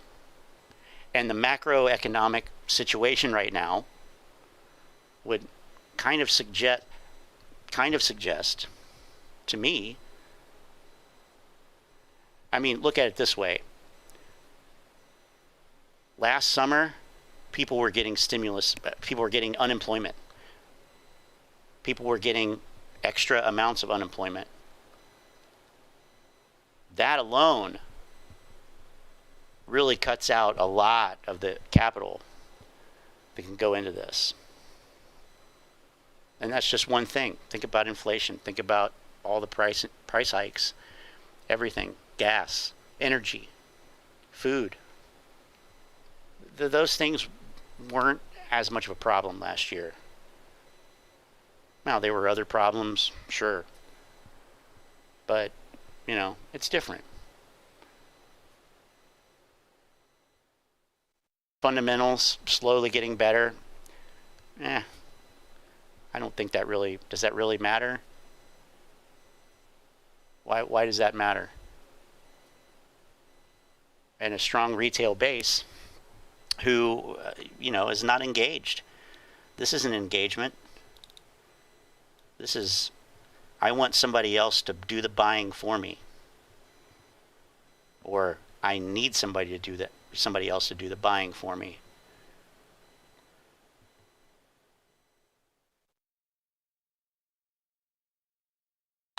And, you know, that strong retail base, I mean, I don't know if I would say strong. I would say maybe large numbers. But, I mean, you're talking about the most uninformed faction of retail investors here.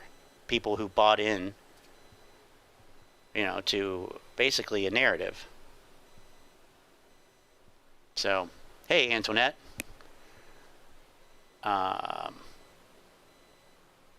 I'm good. Hopefully you saw my short video yesterday about the haircuts. I just couldn't make it back on Sunday night, but hopefully that was useful. Money's drying up for retail. I think it is. I mean, just from my experience personally as well, do I have as much extra money, quote unquote extra money? Is there such a thing? No, I don't. People were working from home and had extra cash. Now people don't have the extra cash to spend in the markets. That's what it seems like to me as well. Otherwise, you know, especially, so this year so far, we had, what was that catalyst in March? There was something in March. I forget what it was now, because it was nothing. I really expected retail to jump on it. I expected it, the volume to spike. So I guess this is March here. And there literally were no volume spikes at all in March, which is interesting. Was it, I forget, I can't remember. There's so many that come and go. But maybe it was the earnings. Maybe it was the earnings. It was, I thought it was something else, but I thought that there would be a massive spike in volume. I thought the apes would try to leverage that catalyst. Whether the catalyst was real or not, kind of doesn't matter. I thought the apes would jump on it and make it a catalyst. But they didn't. They didn't at all. And that was like really surprising to me. Because, you know, if you're trying to make something happen, why the hell aren't you engaged? Why aren't you, you know, yeah, you talk, these people can talk a good talk on Reddit. They can write an emotionally charged post. They know how to do that. They know how to do that. They can make videos. They can talk about this and that, and they can, you know, make fun of whoever they want to make fun of. But, you know, the proof is actually committing the funds, buying the stock, contributing to that pressure. That was surprising that it didn't happen. And the only reason I can surmise is that they couldn't. They couldn't. Why wouldn't they? If they could, why didn't they? And then you get people like Joey, you know, who's trying to apparently trying to get me in trouble with the SEC.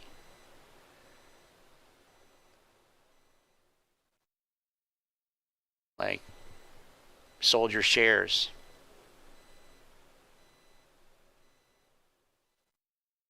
Mr. Linogue, when you have some real market fundamentals that support your thesis, make a video. I want all the information I can get to make informed choices, not just hype. So far, you're just speculating. Okay, well, I will do that. I will do that for you, okay? I mean, I'm sorry that this doesn't exceed your expectations for lack of hype. You know, take from it what you will. I don't do this for money, which is the key difference. One of the key differences, besides not having a bullish bias. You know, I just go where the data leads me. If it's long, it's long. If it's short. I don't care. I'm in this to make money. That's why I play in the market. So, you know, whatever. You know, I don't, you know, really have a thesis other than, yeah, I'm looking at the volume. I'm looking at what's happening. I'm looking at the option chain drying up too.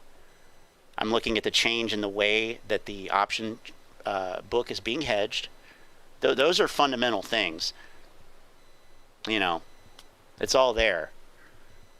But, you know, you can just brush it off, and clearly you're an ape. You're a bullish ape. So I think you've stumbled into the wrong channel, honestly. But yeah, no, we're not like these other channels. Come on. Whistleblower's body found. Yeah. AMC squeeze inbound. How long have they been saying this?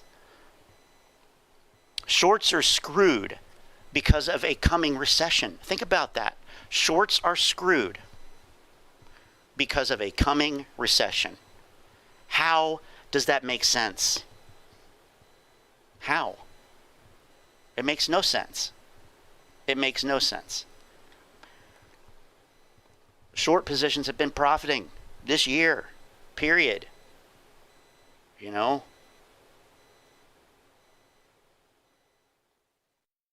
I don't know why we've got no videos coming up here. Did they finally stop? I don't know. But, you know, you can get all the information to make informed choices, but it sounds like you want me to say AMC is going to squeeze, which, you know, that's not informed.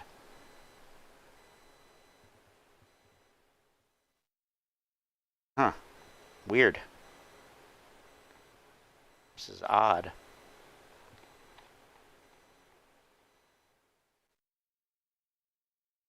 So here's another one, and this, I talked about this a minute ago on that one video, but the abuser of intellect, you know, AMC log the float data can now confirm, based on a large sample of about 20 million shares of AMC submitted by about 10,000 investors.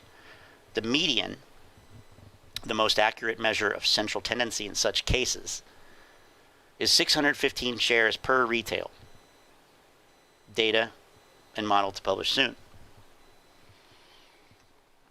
This data has a very high level of internal and external validity. It means it's been tested against other data sets and against itself over time, 4 months. The analysis is going to blow your mind. The average / mean of AMC shares is much higher, but if Elon Musk is in a room, on average, all people in that room would be billionaires. Okay? By using the median, instead of the average number of shares, we have removed, okay, the effect of large holders. So number could be higher. The data and its model is now approved / certified by lawyers and an independent consultation firm. We're ready to take on anyone, even those with big pockets. It's time to put Gary Gensler out of public service and preferably behind bars.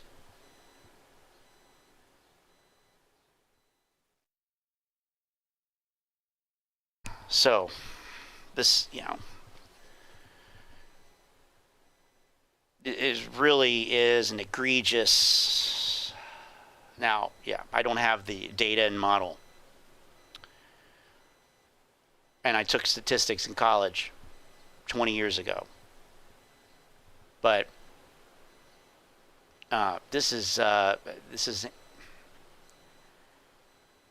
false extrapolation, is what it seems like. That's what they did last year with the Say Technologies vote count.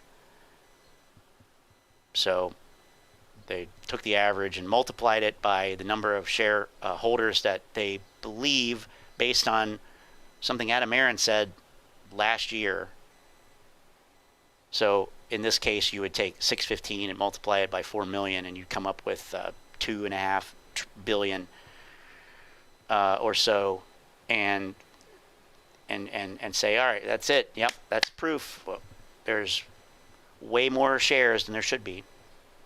But, you don't even have to look at this from a statistical or mathematical stance, really. Just logically, that is not. He says he's using the median. That is valid in some cases, so whatever. The median, the average, the mean, whatever you use, it's not designed to tell you what they are trying to make it say. We know that there are people who have way fewer shares, way more shares. That's true. But the problem here really, to me, is the 10,000 investor submissions. Because this is not a true cross-section. It's not a random sample of AMC shareholders. It's 10,000 people, around 10,000 people who are engaged on Reddit, Twitter, YouTube, fanatical, and they're willing to go connect their brokerage, or however you do it, submit a screenshot, whatever. They're willing to go through that process and submit their information. But not everybody is. Not everybody knows about this. So first of all, not everybody knows about it. Secondly, some people know about it and they're like, yeah, whatever. I'm not going to do that. I don't have time. Whatever.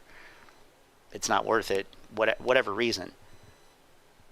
So you're getting a convenience sample, is what it's called. You're getting a convenient sample from people, low-hanging fruit. These people would have done whatever this guy asked them to do. It happened to be, hey, go to my website and do this. And they did. And that's fine. But it's not a representative sample of the entire shareholdership. It's just not. And then to take that number that you come up with, which, by the way, the other problem I have with this is this: they started with a conclusion, and now they're confirming it. Okay, that's not really how these type of things work. I mean, yeah, you're going to start with a hypothesis or an idea of what, here's what we think. Here's how we're going to try to prove it. But it's not going to confirm it. It's not going to confirm it. it could suggest it. It could suggest it. It's possible that something like this would make that type of suggestion. Hint at. It could possibly, potentially indicate. It's not going to confirm it, though. It's not. It's never going to confirm it. It's just not possible. So I did an exercise. I have it on another computer here, but last summer, kind of mocking up the Say Technologies vote. So that one, if you remember, there was a question. I wish I could remember what the question was and who it was submitted by, but there was a question that everybody was upvoting. And when you upvoted it, it added your shares to that total number of shares with the upvotes. And the idea was everybody goes and votes this question up now, and now we can tell how many shares are held by retail. Well, of course, not everybody did it. A small fraction of the shareholders actually did it. I forget the total number.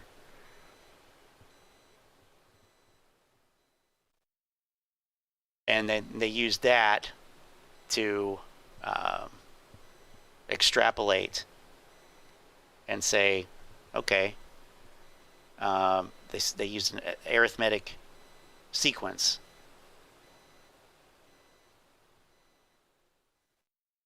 And came up with these, billions of numbers in the billions. Joey, what the fuck, man? Come on. It's time to be an adult. And why are you even here? I mean, I get lots of shit for talking about AMC. I get lots of shit for not being an ape. Not stroking your stupid ego. Saying that you're going to be so fucking rich. Why do you waste your time talking about it? Oh, you sure are obsessed with AMC. And so on. And so on. But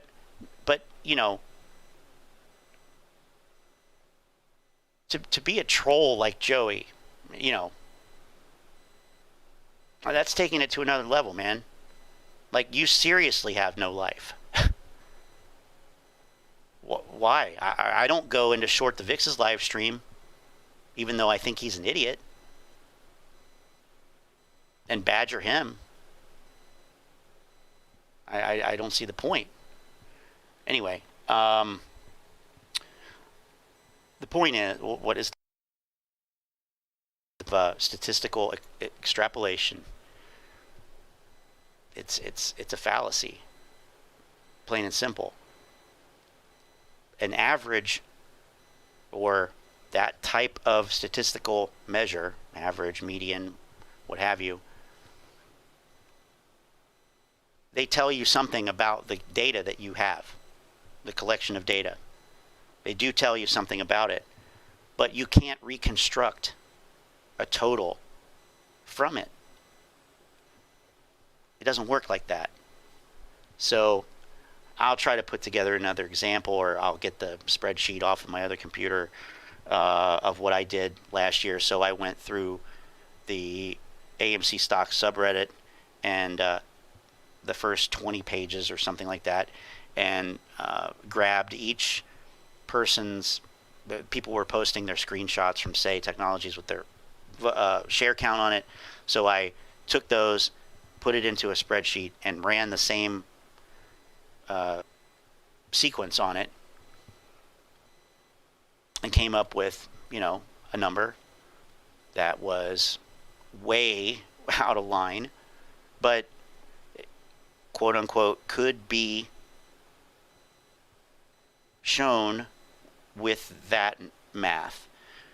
Now, obviously, it was nonsense, but it was to illustrate that this is a flimsy way of doing this. So I have a real problem with this guy. I've brought up many things that this person has said that have been incorrect or just, uninformed takes intended to stoke the hype, pump AMC. It's really, really something. I mean, so, like I own 1,700 shares. Okay, that's good. But, that doesn't really matter.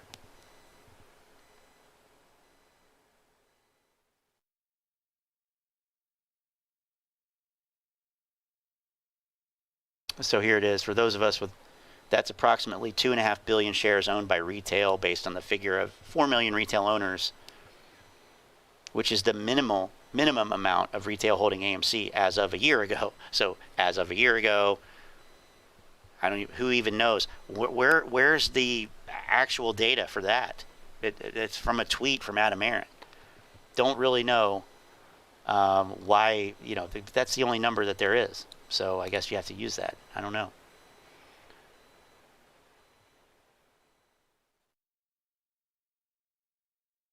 So it doesn't really, the thing is, the whole, I'm just going to call it FUD, but the whole deal about the float,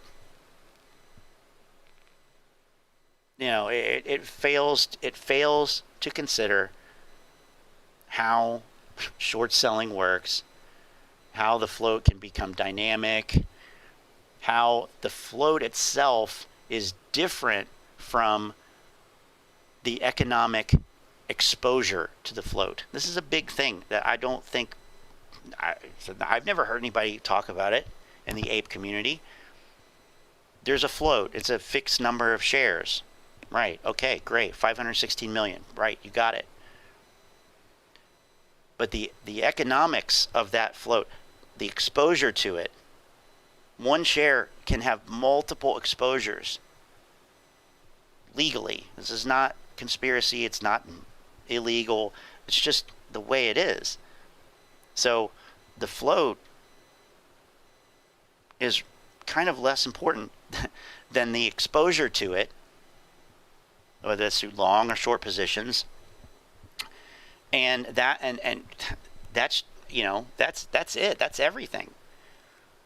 That is what determines supply and demand. So owning, quote unquote, owning the float, well, the apes don't own the float, first of all. It was never really even claimed that they did by Adam Aron, because it's excluding index funds. I haven't looked at the Fidelity page for it recently. I guess I can do that. So this goes off of the SEC filings. So we don't really have too much, well, we don't have anything for first quarter here. This is going to be based on Q4 last year, I guess, but yeah, 54.4 is kind of the maximum that could be owned by retail at this point until we get new information. But this insider ownership would probably go down. Most of them have sold. But yeah, I mean, there's 100 million shares right here between these three institutions. So that's 1/5 of the float right there.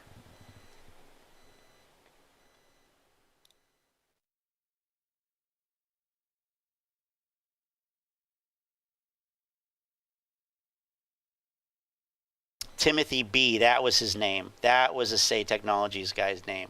The guy, the question. That's right, Timothy B.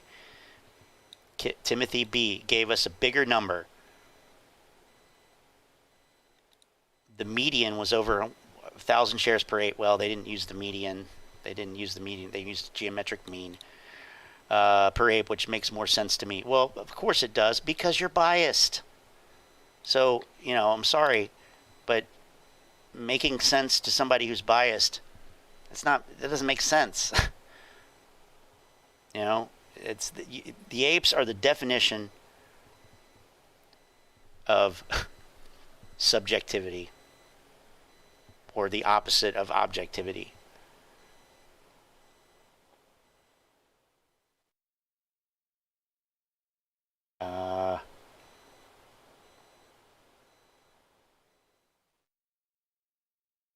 Sample size isn't sufficient.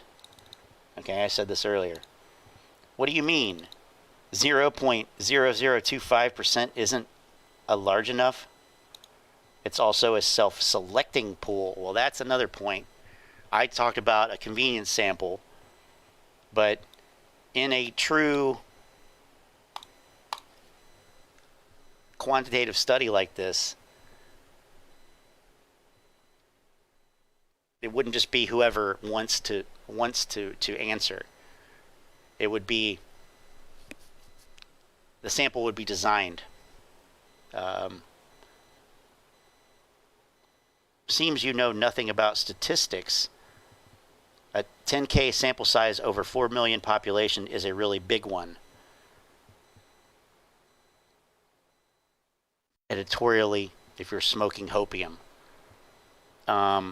I mean, you can't really make that generalization. It depends on what you're talking about. It's not so much the sample size itself. It's the composure. It's the makeup of it. The people who reported, you know, were great. That's good that they reported it. But what you need truly 1 in 10 or whatever, 100, 1 in 100 people, 1 in 500, whatever it is, it needs to be a true 1 in 100 sampling. You got to take 100 people and grab one. Take the next 100 people and grab another one. And do that for every 100 in that sample population. And that's not, you know, no, it's not what they did here. This is pseudo-scientific at best. So the issue I see with this is how skewed the stat can be purely by who is included in this. Someone cares enough to contribute to this data will hold more shares. Exactly. Boom. That's it. That is a valid point. 2 points.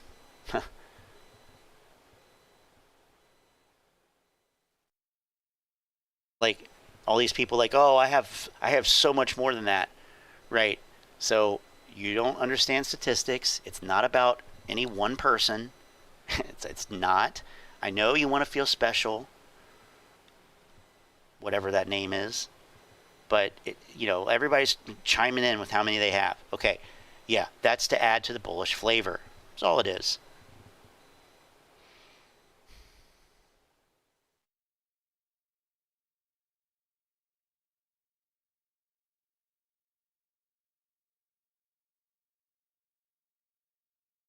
Using median does not, quote unquote, remove the effect of big buyers. What the fuck are they on about? Why are they acting like 10K investors can be used to represent the whole deal? So these comments are all buried at the bottom. Now we're into 0 points. That's where you find the best information on these Reddit threads, is at the bottom, because they all get downvoted. Those dedicated AMC investors more likely own shares than the average Joe. This is not at all the most accurate measure. So yeah, and the account is suspect as fuck. So yeah, this is, you know, ridic. Manny, what's up, man? How's it going? So, okay. I don't know if anybody remembers, well, I know you remember Peter Hahn, but is that the same guy? Who is this? Is that like somebody, I don't know. I don't know who's in that avatar profile picture there. It's not the same guy that was on LinkedIn. under this name Peter Hahn. I don't believe that it is. It looks totally different. Totally different. So I think Peter Hahn's fake. Maybe it's a real person somewhere.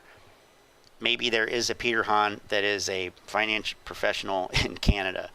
But based on what this guy has said, the misunderstanding, the misinformation that he's put out, going back to last fall, misrepresenting the 13F filings. I'm sorry.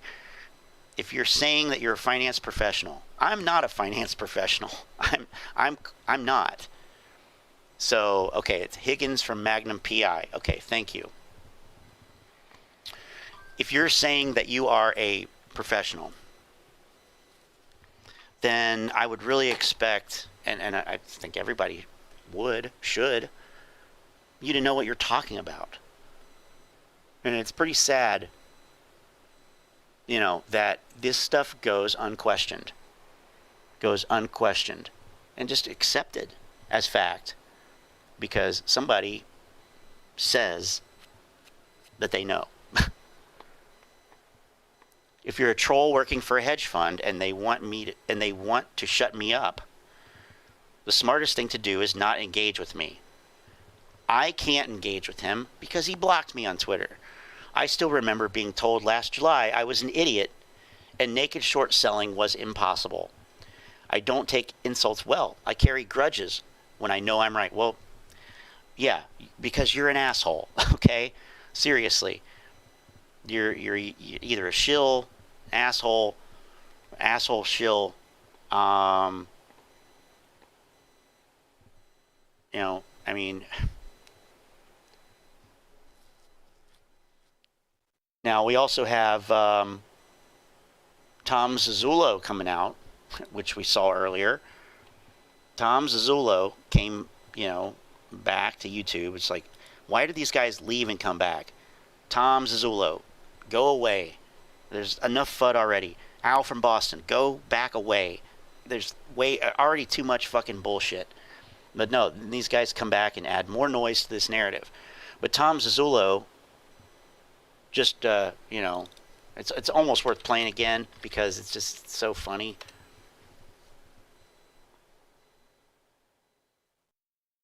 And by the way, no, Ken Griffin does not talk about AMC or GME shorts. No, he doesn't. 100%. I watched it. He doesn't. Lies. Clickbait. Typical. The GLCO short squeeze proves 100K AMC GME share price is realistic. So a 2006 short squeeze on a different stock proves that $100,000 in this economy for a different company is realistic.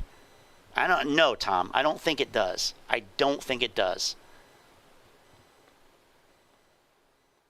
Not to mention, there is some activity that is now illegal that was not illegal then. Maybe you know what I'm talking about. But, yeah, no, it was different. Things change. Look at the signs. $100,000 AMC and GME is being born. What? Where's the one that I'm looking for? A mathematical, this is from where he was here before. New evidence just proved AMC could be over 318 at dark pools. I mean, seriously, 500,000 is realistic 11 months ago. Now he's down. He's lowered it to 100,000.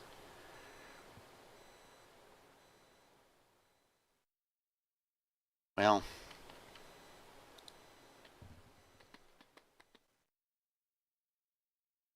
hedge fund expert answers. Wonder who that is. Here it is. Shit, did he take it?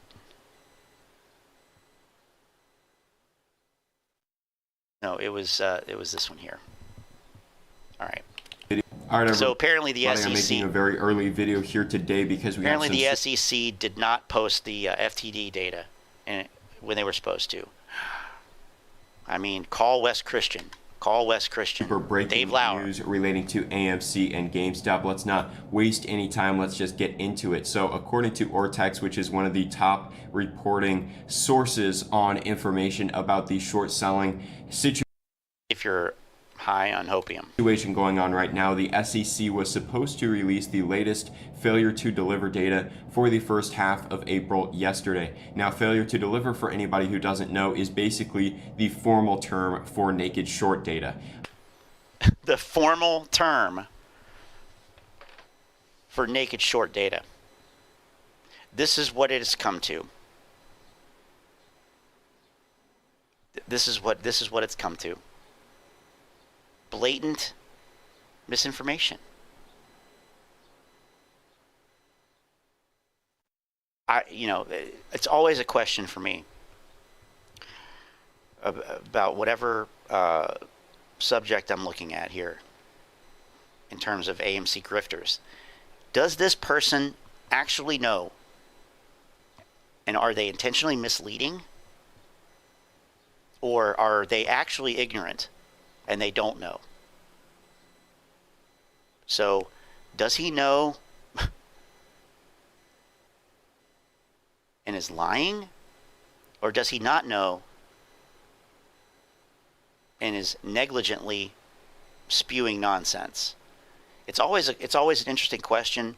It's always hard to tell. I don't know. I rarely know. I think Wrench Capital, pretty much a fraud.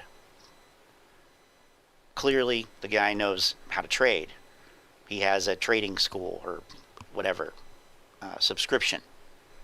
He'll teach you how to, he'll show you unusual option activity and all that kind of stuff. All right?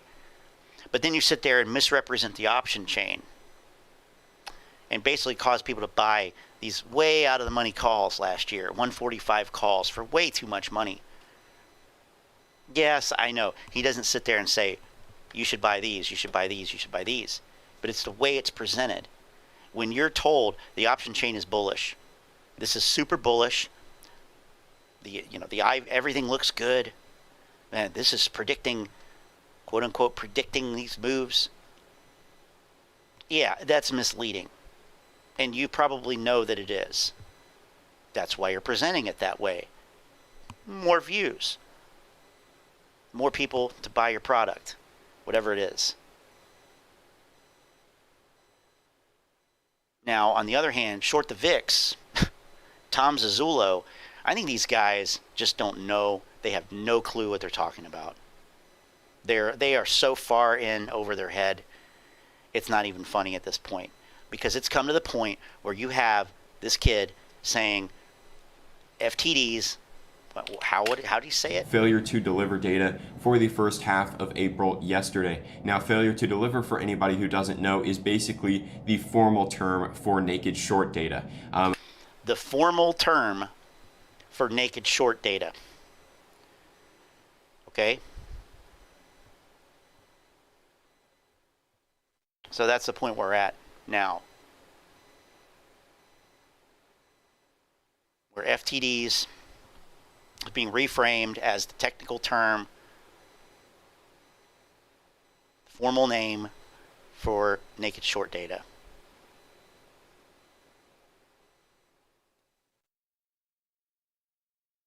As if Citadel hedge fund is sitting there, naked shorting the stock, and this is literally going to tell you that.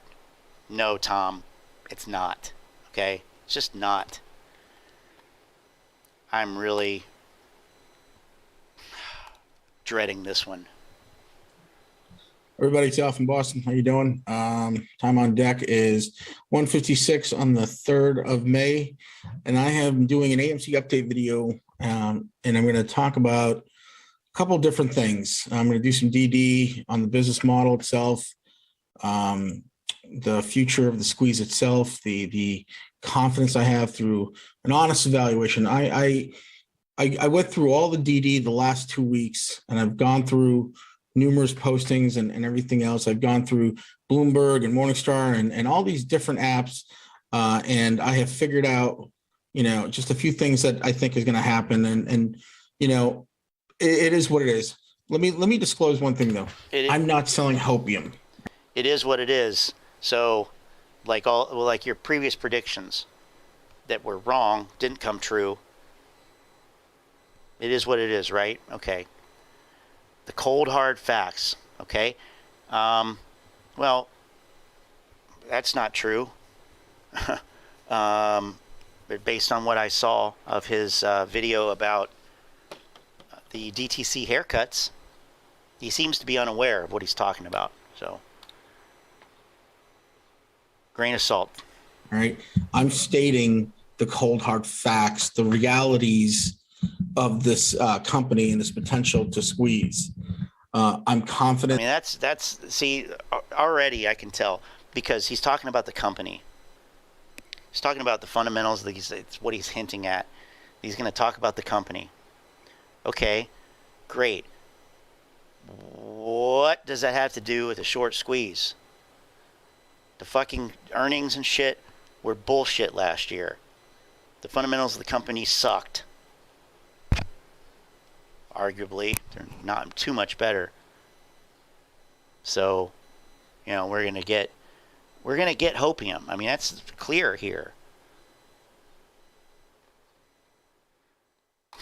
That the squeeze will happen, despite what shills, bots, the AMC community drama, and any acts of felony by hedge funds, SEC, the federal government, and I hope to God, the company itself.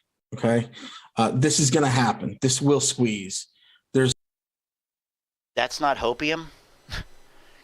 Yeah, you don't know what the fuck is going to happen. You don't. Nobody knows what's going to happen. The best we can do is say, hey, here's what I'm looking at. These things point to this. They point in this direction. They point in that direction, or they point in an unknown direction. Nobody can say this is. I mean,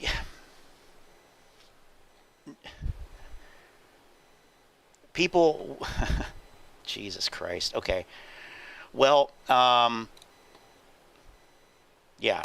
There's no way to get out of this squeeze for anybody. The hedge funds cannot really get out of it in terms of, trying to leverage their way through bribes, because we know they can't buy themselves out of this squeeze. There's not enough. There's no shares to be bought, so they can't get out. Well, that's also not true. That's clearly not true. There's no shares to be bought. Okay. Next, he's going to say the volume is so low because there's no shares available or something. I don't know. That's nonsensical, man. Out that way, they can't buy the SEC out because it doesn't work that way. Oh, it doesn't? Okay. What about all those fines that everybody gets that are like pocket change to these institutions? That's kind of buying your way out. I mean, Wall Street could offer billions and millions of dollars, 500 million, I think is what somebody said. They cannot get out of this. Okay, this has to run its course. This has to squeeze. No, it doesn't, though. Like, most of the short positions are profitable at this point. Okay, whatever. And let's go through the data. Let's see what we figured out. So the first thing I did, you guys, was I went through Bloomberg. All right, I went through the insider data, looked at all the who's buying, who's selling. Because that indicates that a squeeze is coming. The fact that Adam Aaron has not sold a single share. Clearly he's waiting for the squeeze, right? I looked at the company's financials. I sat there, printed them all out, threw it in an Excel spreadsheet, and looked. And it's only increased and codified my convictions to buy and hold, and the stock price is completely meaningless. Don't be freaked out about if the price goes, like I said, between 5 and. This sounds like everything that people were saying last year. Literally every point. The price doesn't matter. I'm sorry, sir, but the price does matter. That's the price you can buy or sell it at today. And you're saying that price is going to go in this direction by a lot. The price fucking matters. The price matters. It's the only thing that matters, really. I mean, Jesus Christ. 10. Not a big. Yeah. Al works on the premise that there isn't 1 billion naked shorts, but 20 billion. Yeah. Where's the proof for that? Does he show the proof? How could you possibly? I haven't seen it. I've been looking at this shit for a while, too. And I'm sorry, you can't sit here and say you're not selling hopium. You're looking at the cold, hard data, and come to find out you're assuming that there are 20 billion naked shorts with zero evidence. Does he not know? I bet he doesn't know how to read the FTD data. Like, none of these guys do. They don't understand. They look at it and they add up the numbers. They say, oh, look, it's 20 billion. That's not how it works. I'm speculating on that, that he doesn't know that, or that he, because I've never heard of this 20 billion. I didn't know that he, okay. This is big deal. It really isn't. It's more of an eye shock that you'll receive when it happens incrementally. And then, because the idea is the longer you wait, the more disappointment accrues psychologically and for you to sell. That's how the behavioral finance model works in this sort of squeeze and mentality. The longer you hold and the lower the price goes, the more you're inclined to sell, right? Well, if you're an uninformed retail investor, yeah. That's not even, that has really nothing to do with a squeeze. That's just how retail investors are. They buy at the wrong times, they sell at the wrong times. Most of us have been holding for over a year. And that's, great. He said it in his first video, and I dismissed him immediately. It seems like the proper people response. On here that are going to sell, which is given, they're going to freak out and they're going to be, paper handed, and they're going to leave. It's I knew he was going to say paper handed. Absolutely possible. It will probably happen, but I don't think it's going to be mass volumes of people. I think there's just going to be like a few. I think the number of shareholders is in excess of 6 million. That's just my guesstimate on it, because guesstimate. So again, not cold hard data. He's talking about, where's the guy that accused me of speculating? This is speculation, sir. This is what speculation is called. I think there are over 6 million shareholders. That's just my guesstimate. Well, Al, that's not a cold hard fact then, is it, buddy? Jesus Christ. I looked through the Fidelity website, the Fidelity brokerage app, and I look at volume every day. The buys, I mean, it has to be almost between, I would say even between 6 and 10 maybe. You can't tell how many shareholders there are from looking at the goddamn volume. You can't. Absolutely not. Absolutely not. Wow. I'm to the point, almost to the point of dismissing this video, because this is ridiculous. This is nonsensical, brain dead nonsense that is geared. And this is the thing. Oh, I'm not selling hopium. I'm not selling hopium. Yes, you are. That's exactly what you're doing. And you're saying you're not. Oh, cold hard facts, cold hard facts. I looked at the volume, and I think that there are 10. Shut the fuck up. It's potential. I'm throwing out these numbers out there because I can't exactly be sure. That's called speculation. Come on. Oh, my God. Oh, my God. Wow, okay. Whew. All right. But when you do volume, the way we do volume, you guys, there's just no way 4 million is the right number. I don't see it happening. Good. Good for you, I guess. And every day we're buying. People are buying every day. And if you see those numbers, it makes sense. Like, only recently is the volume have been low. Today's been a low volume day. So I don't see it. Does he understand that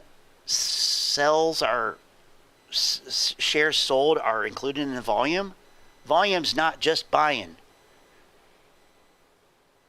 And you can have an indicator that'll split it up into buying and selling volume, yeah. But, I mean, you don't want to see that.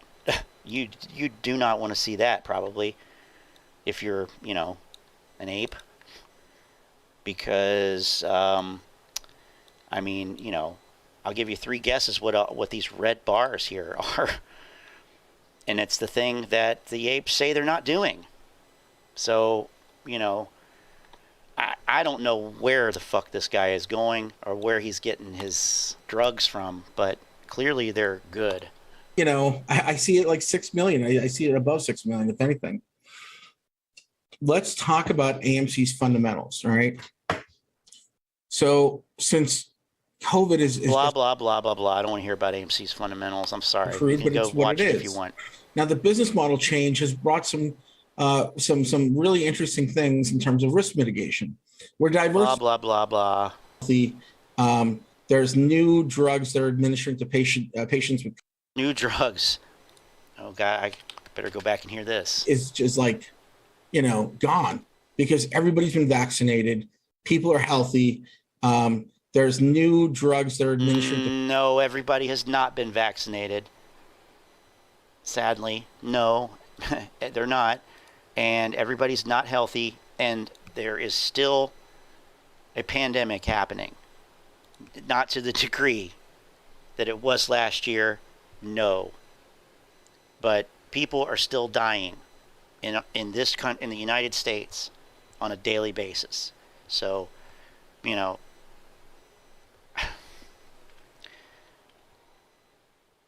sorry, they are. The patients with COVID, and this once feared pandemic is going to be treated like the flu, and that's what we're seeing. We're seeing this in medical journals. We're seeing this in consumer confidence.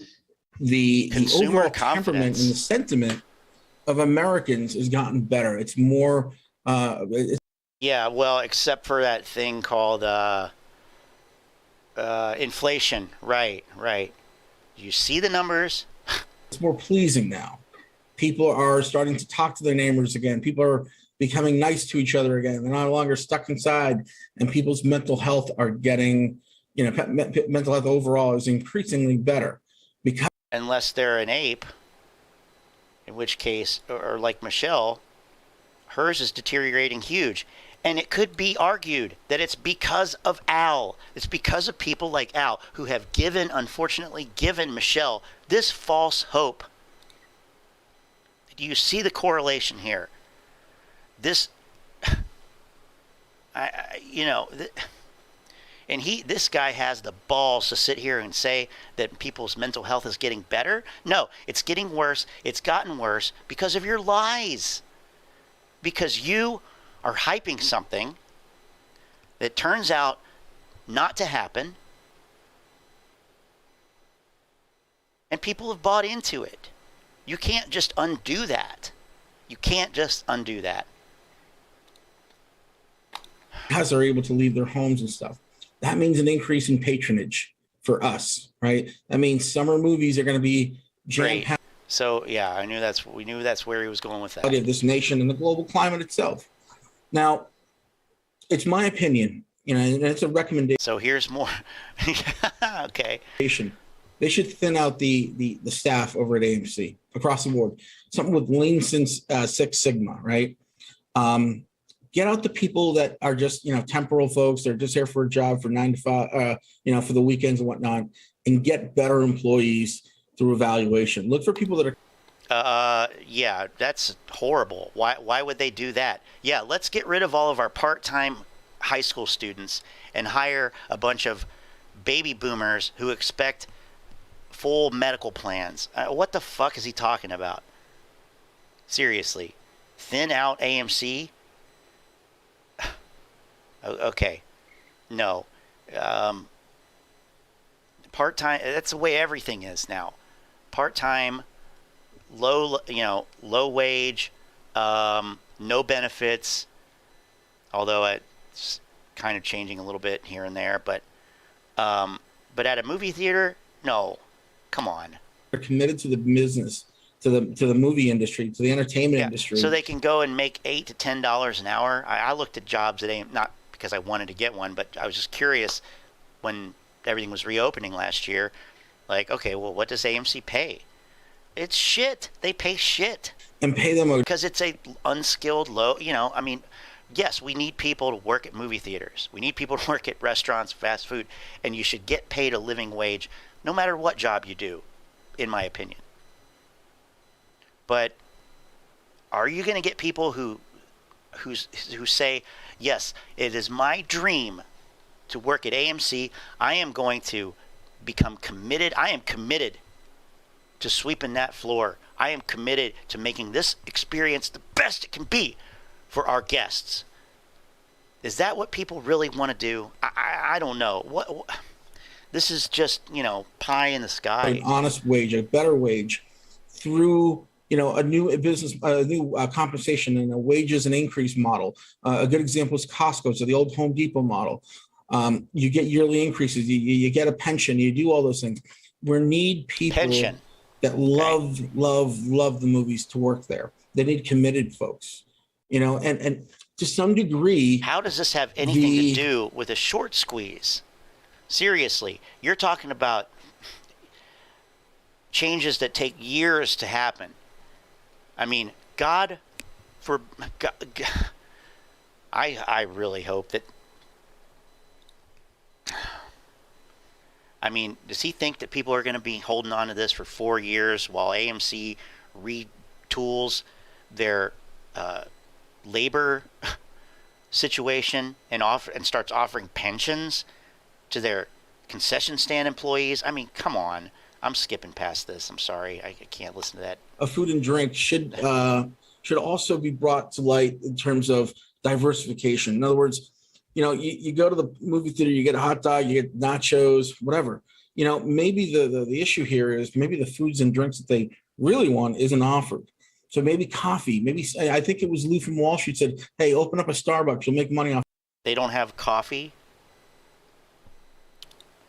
Maybe get them Starbucks licensing agreement. Okay. And then now this just sounds like a boomer spouting off about what somebody should do, and I don't have any interest in listening the institutions to that. are charging other institutions what banks are charging.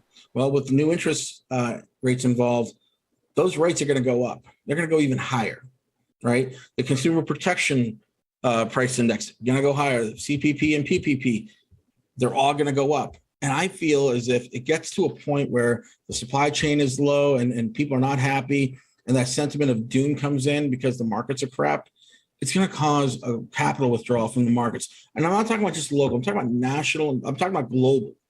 We're talking about a global withdrawal. People are afraid, and they're like, I don't think so. I got to pull my money out. And all of our stocks, get devalued, and their long positions, their collateral goes down in price significantly. And that will force a margin call, and that will force these shorts to cough up real money to maintain this position. Right. Or they take profits,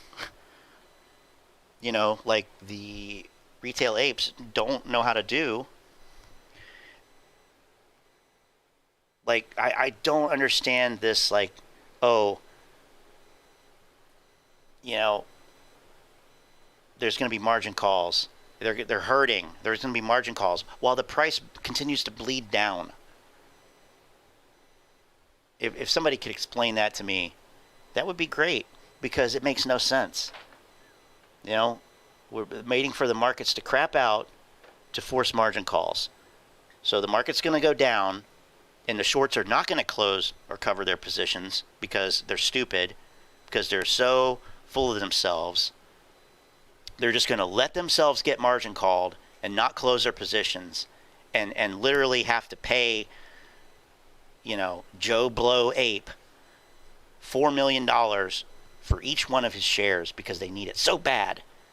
If only they had just covered. I think it's valid. Let's talk about GME and the stock dividends, right? No, let's not. Let's not talk about a stock dividend, because they haven't authorized it. They didn't vote on a dividend.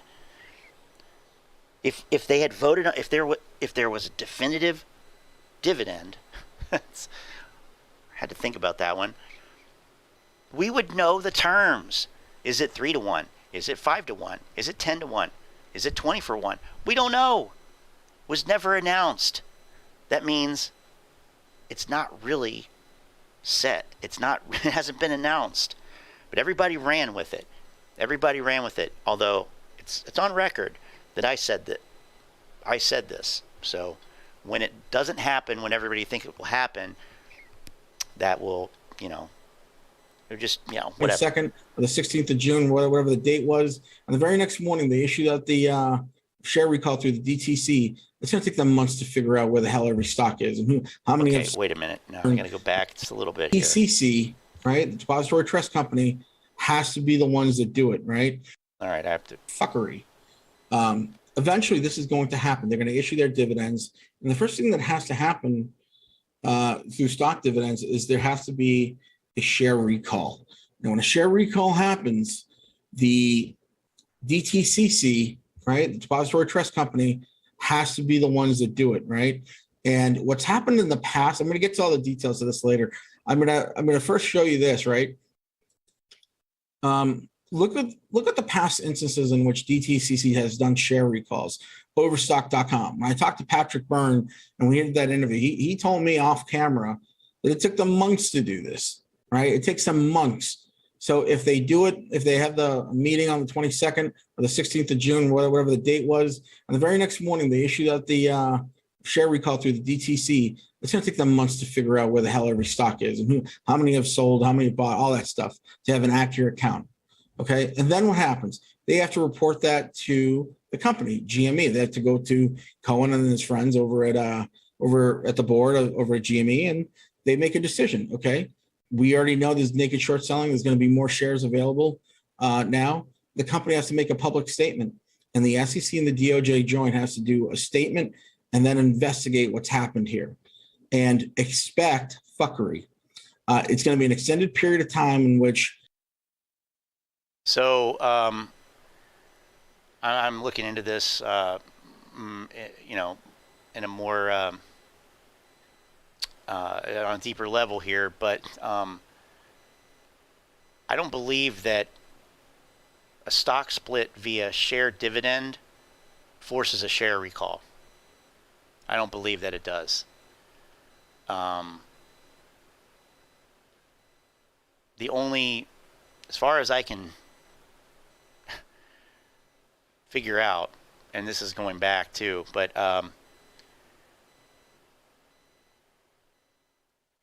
only entity or participant that can recall a share, it's not the DTC, it's not the company, it is a long position holder. So if your shares are in a margin account, they're being lent out to a short seller, you want to have the shares back in your account, quote unquote, back in your account. There's no physical shares, but you need to vote on a share holder vote.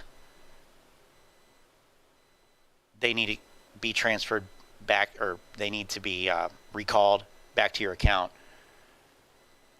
You as a shareholder can do that, but that's it. Nobody else can do that.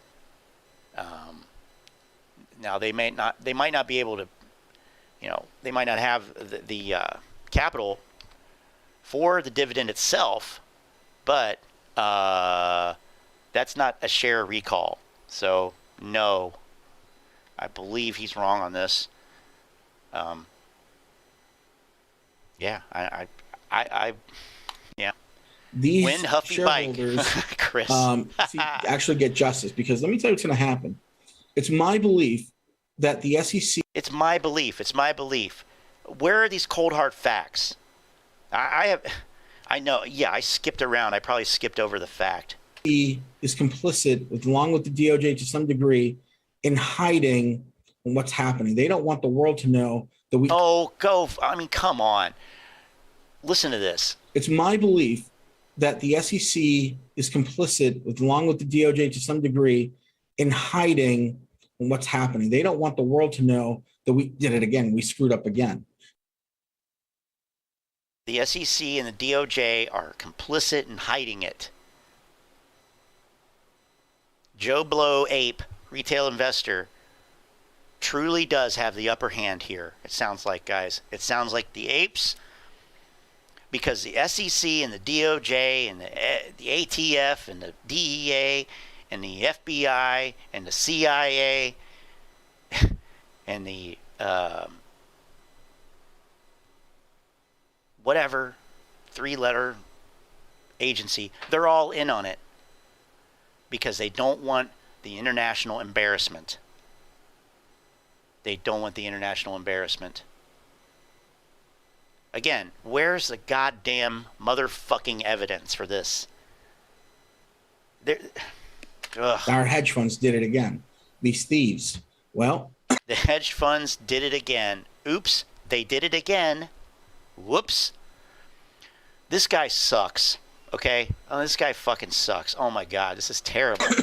They're going to do something shady. They're going to do something illicit. And then we as a community have to come together and protest. Like, I'm not talking about going to Washington. And, oh, you know what? Maybe it might be the reason to, you know. Yeah, a DMT trip would help, would fix me. I would probably never make another video about AMC again. I'd probably start making, like, I don't know. I don't actually know. I would stream. I'll stream the DMT trip. That's what I'll do. But we, as a community, as a collective group, it'll be real short. Need to stand up and say to our lawmakers, to our local government, hey, this is what needs to happen. This is what's happening. Yeah, go to the local government. Go to your local city council and say, look, I need to be rich, okay? I need the price, Manny. I need AMC stock to go up. Can you make it, Mr. Mayor, can you please talk to Ken Griffin? Can you talk to Gary Gensler? I mean, I've been waiting and waiting and waiting for my money, and it just hasn't arrived. Maybe I need to talk to the mailman, to the postal service. Maybe it got lost in the mail. Where's my money, bitch? And you guys need to fix this thing. This absolutely needs to get fixed. And the only way to do that is community unity. Is the apes need to get fixed. And by fixed, I mean so they can't ever have kids. Because this stupidity should not continue. Oh my God, dude. Being able to execute a formulated plan in which all of our shareholders reach out to our local governments, our local representatives, the media, and just bombard the shit out of them in every... Right, because that has worked so well thus far. Yeah, fucking Trey and, Matt Kors, almost forgot his damn name. He's so irrelevant now. They used to be on the fucking mainstream media. They went on the mainstream media. And what good did it do? Well, after the run-up, it did no good. Manner. I'm talking emails, phone calls, social media posts, drive traffic to the cause, drive traffic to the cause. Send them faxes. Because there is no retail investor leadership model or anything like that. It just has to be done locally, and then the viral aspect of it. That's because we're all individuals who are making individual decisions. This community stuff is just nonsense. It's part of the grift, really. It's part of the grift. Oh, we're a community. I'm doing what's best for you. No, bullshit. I do what's best for me. You do what's best for you. If you suck, you lose. Plain and simple. If you suck and you can't hang, that's just the fucking world. That's the way it is. If you're not good, you lose the game. And you can keep running the same shitty plays, or you can, try something different, but it ain't nobody, it's nobody's fault. But yours.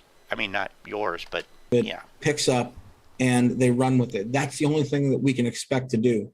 But if this thing takes more than a few months to do, like 2-3 months, I think we need to start organizing by that time, like at least by August, to where we need to have everything lined up. And I knew this last year. I knew this was going to happen, and I tried to So then why did you say, oh my God, I knew this last year. I knew that if this doesn't happen, we're going to need to do this. I mean, think about what he's saying. This guy's so fucking full of shit. This is one of the worst examples of this grifter, really, because he has such confidence. He sounds like he knows what he's talking about, but he's not saying shit. He is saying absolutely nothing. Chris watched a Meet Kevin live this morning. Kid had 12,000 people in the room. Oh my God. 12,000 people all saying, oh my God, Kevin. Or, well, maybe not. Kevin, did you flip-flop again today? Kevin, I said I was buying, but I actually sold. Occupy AMC? Yeah, let's do that. Or, a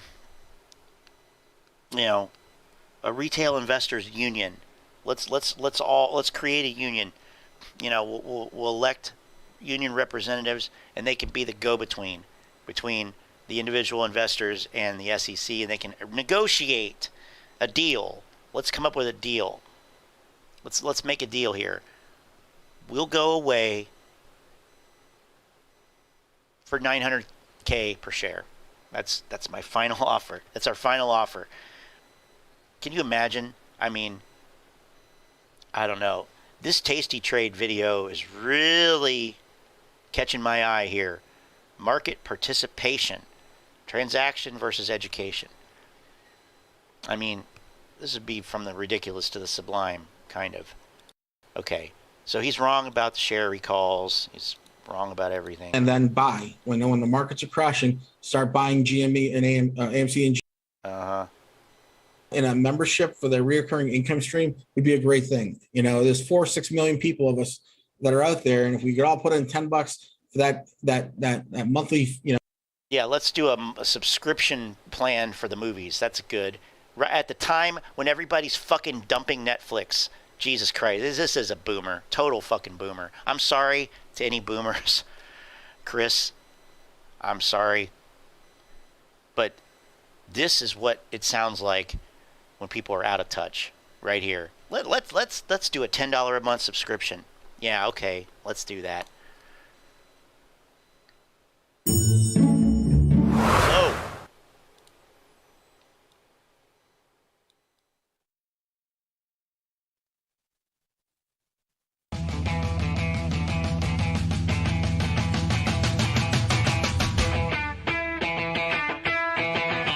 but I understand the white noise thing. Understand the white noise thing. TastyTrade and Victor Jones, and hear me out. Victor, what's up, my man? Tom, Tony, Tasty Nation, how you doing? Sometimes you guys got to work on like a behind-the-scenes feed, something that records those in-between commercial clips, because, I mean, sometimes the magic is in those moments. We've been talking about that. That's been going on for years, Victor. Come on, Beth killed that. We had a thing called the pitch. Yeah. Where the research team would come in and we would talk to them all and basically just roast them for 15 but Beth's got to do it when you guys don't know.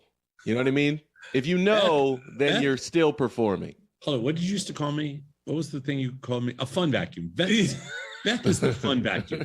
Okay, we had the pitch. It was great. Everybody loved it. Wait a minute, I still call you the fun vacuum. I just haven't said it in a long time. Yeah, and Beth ruined it. And we were all there. So I used to get a lot of criticism for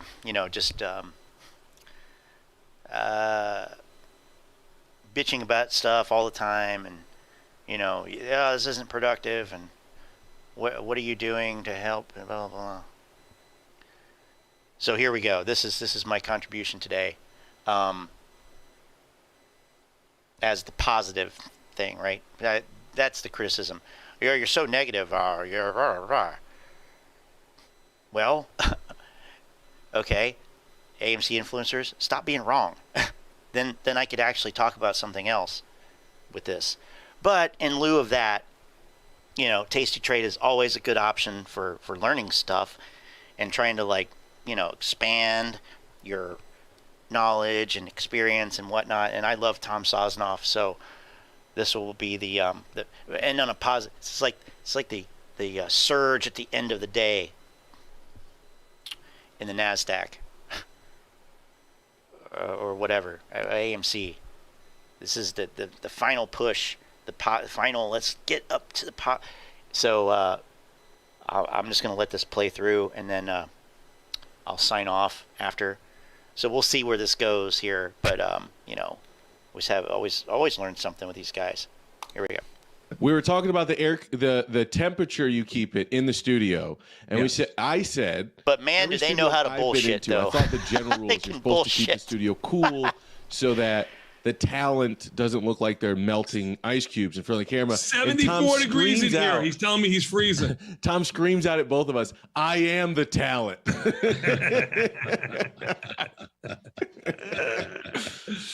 Oh, so good. Don't you forget that.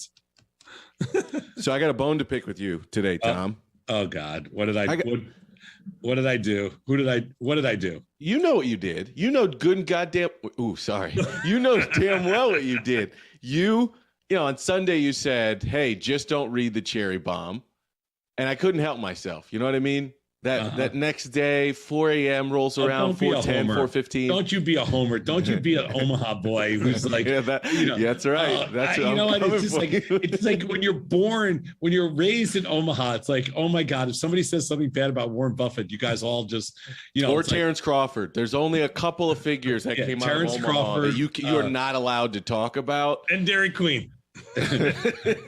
Dairy Queen, Terrence Crawford, and Warren Buffett. Yeah. Or I'm sorry. Or Tang.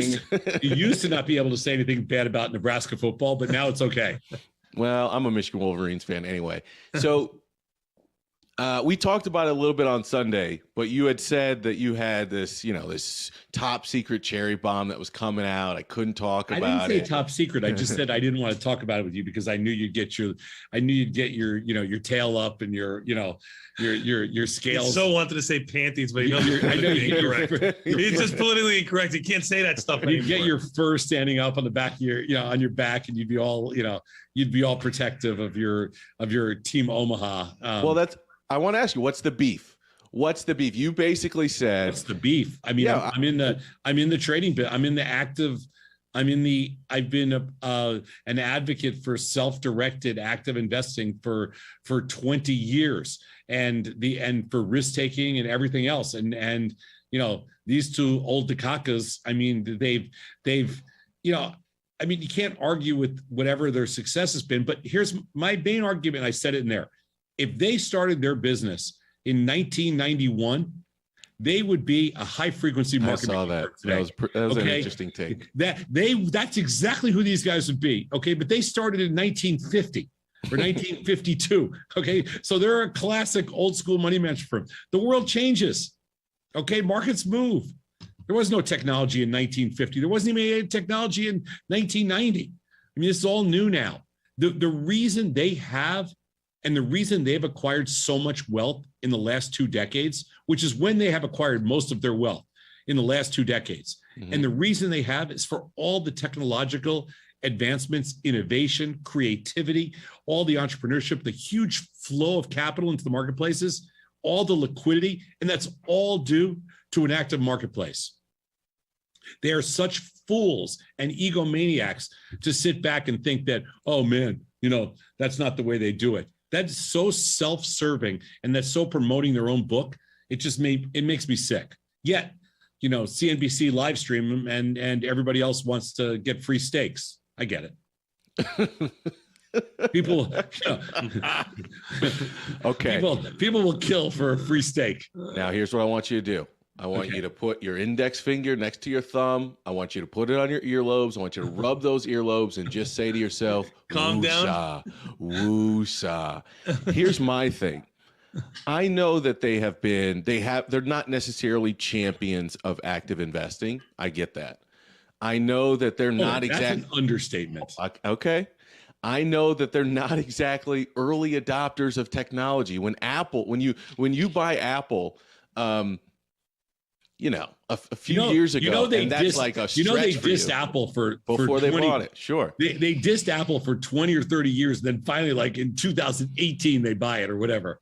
I got it, and so I don't expect them to act, to be on the crypto gain train anytime soon. Like, they will eventually when they monetize it. They will eventually. And let me ask you a question, Victor. Do you think Robinhood? I mean, not that I care about them because they're a competitor in a sense, but do you think they've been good or bad for our business and for Victor Jones? Do I think they what? Do you think they've been good or bad for our business and for Victor Jones? So here's where it all comes back. This is where I was getting to. I listened to what they said. I didn't listen to the whole damn thing. I got kids, you know what I mean? I got stuff to do. I watched some of it, and especially the salacious parts. I listened to the long form quote on crypto. I listened to what they said about Robinhood. And what I took away, I wasn't as angry as you were. I wasn't upset by what they said. I wasn't really as angry. you were. Yeah. Meaning I didn't feel slighted at all. Look, do I think it's been good for the business? Yes. The answer, unequivocally, the answer is yes. Do I think, if I thought they were doing it right, I wouldn't have done what I did. I don't think you would have done what you did. If they were doing it first and they were doing it right, there would have been no opportunities behind them. But I never felt early on that they were taking customer education, that they were effectively building a long-term relationship with the customer. I felt they were loading it all on the transactional side. They weren't helping 25 million some odd people understand how to navigate markets. And at some point, that was going to come back and bite them. So that's what I felt. And when the market reverses courses, when the macro backdrop reverses courses, and you've learned for the last 2 years, for the last 5 years, for the last 10 years is to buy YOLO calls to the upside. And all of a sudden you thought that was investing. No. I couldn't agree with you more. So when I listened to Charlie Munger's quote, what I heard, I don't think he should have said karma or God's getting just, or what, I don't know what he said, whatever. What I heard was, if you don't build a long-term relationship with your customer, if you're not thinking about their long-term best interest, if the only thing you're thinking about is the payment for order flow that comes back and creating more transactions, that's not correct. Hold on. If that's how you're designing the experience, then you're not going to have a long-term beneficial relationship. And I think they've made a ton of changes recently. They made a ton of changes to move in the opposite direction and to protect the customer experience and to think about the long-term experience of the customer. But I think, if you were with some of these firms for the last 2 years, the chances are that you came out of that with a strategic understanding is low. Now, the good thing is you participated, which is the start, and people needed that initial push and initial momentum. But his end quote of saying, if you're not thinking about the long-term relationship of your customer, at some point in time, even if you have the industry tailwinds at your back, those winds can very quickly change, and you will see, the ramifications of that. And that's what I took from that conversation. Sure. And I'm sure they thought about those same things when they made the largest investment into Wells Fargo. It's like hypocrisy is, I can't believe nobody brought that up and said, oh yeah, but when Wells Fargo created 6 million fake accounts and you guys are the largest investors, that didn't bother you at all. And you didn't get out. You said you're sticking by them. The hypocrisy in the crap in the stuff that comes out of their mouths, it's such bullshit. And it's all ego. I'm sorry. I don't buy into your, I'm not buying into the whole thing. Listen, I agree with you a little bit on the Robinhood model, and I get it, but that's what all new businesses do. They go through growing pains and they learn along the way, and they learn how to create new products, and they learn we've done it over the years. We've learned how to introduce new products. We've learned how to introduce content and education and how to build better technology and all that kind of stuff. And I've always bitched at, the Robinhoods of the world because of that they didn't, their stuff's not thorough. You can't offer, one product or another, but that's not the point. The point is if you create enough virality to introduce tens of millions of people into an industry that desperately needs a fresh coat of paint and a new look and new bodies, and you've done something amazing. You basically it's the same argument you can make in lots of different things. How important is Uber? How important was Twitter? How important was Tesla? Everything. And, their argument is just, it's so dated. It's such crap. But at the same time, there's so much hypocrisy because of all the crappy investments of all the crappy companies that they own, that they think that, that they stand behind, that don't do any of those things that they just mentioned, that don't have any of the integrity. Or they don't have the integrity, the spirits, the ethic, None of that. And they're all in on those companies. So that's why I don't buy it. I can understand that in a way they're talking their book. They are creating, they're creating effectively a real-time fund that you can just put your money in and not worry about how it's being allocated. They're capital allocators. So, do they have a reason to go against something where somebody's creating a mechanism for you to do it yourself, where somebody's creating a mechanism for you to take long-term positions and a point of view on your own capital? Yes. Is everybody prone to hypocrisy at some time or positions that don't necessarily line up? I would say if you took everybody's written record, you can probably find that. My point, Tom, is was Wells Fargo like the bastion of ethics at one point? Obviously not. But that doesn't necessarily mean this point has to be wrong. And I know that you agree with me, because you wouldn't have created two entities over the years, 3-4 entities over the years, where the core purpose, the core principle was to treat your customer with respect, give away the farm, and build long-term wealth. But here's my point. I do agree with you. I do agree with that. Both of those things could have been true. And there's no, like, if you can create virality and introduce new people to markets, and at some point you can recognize the responsibility that you have if you're going to introduce people to these markets. You've created, Tony has created, Scott has created, Christy has created entities that no matter what on your path to profitability, you never let up that core principle. And I think if you have to learn that principle, it says a lot. You know what I mean? If that's not something you do immediately with the success that you're given, if you have to learn that principle to teach people how to navigate markets, then that probably says something. Yeah. Listen, I'm not arguing. This is a slippery slope. Okay. I know because it's hard to go after, not go after, but they did learn it. Look, but the point is they are learning it. I'm just saying, I in some ways I understand what he was trying to say. They're not people that read off scripts or have a PR person to make it nice and smiley and friendly, but I think that's the point that they were trying to make. On the crypto piece, I want to ask you the second quote. If he said, if I could buy 1% of all the farmland in the world for $25 billion, I would do it. If I could buy all of the Bitcoin in the world for $25, I wouldn't do it. And they asked him, and the question was why? He said, well, it's not a producing asset. The only way I can the only way that Bitcoin is worth something is if I can sell it to somebody else at a higher price, where it's like farmland or other assets are producing assets. They're yield producing assets. You can find a way to monetize those without selling it to another person at a higher price. What do you think about that? I mean, it's ridiculous. It's ridiculous because you're not recognizing that the world's changing. And there is, it's very hard I can see 30 or 40 years ago to talk about creating. They're not making any more land. To creating currency or assets out of technology is something that just doesn't register to them.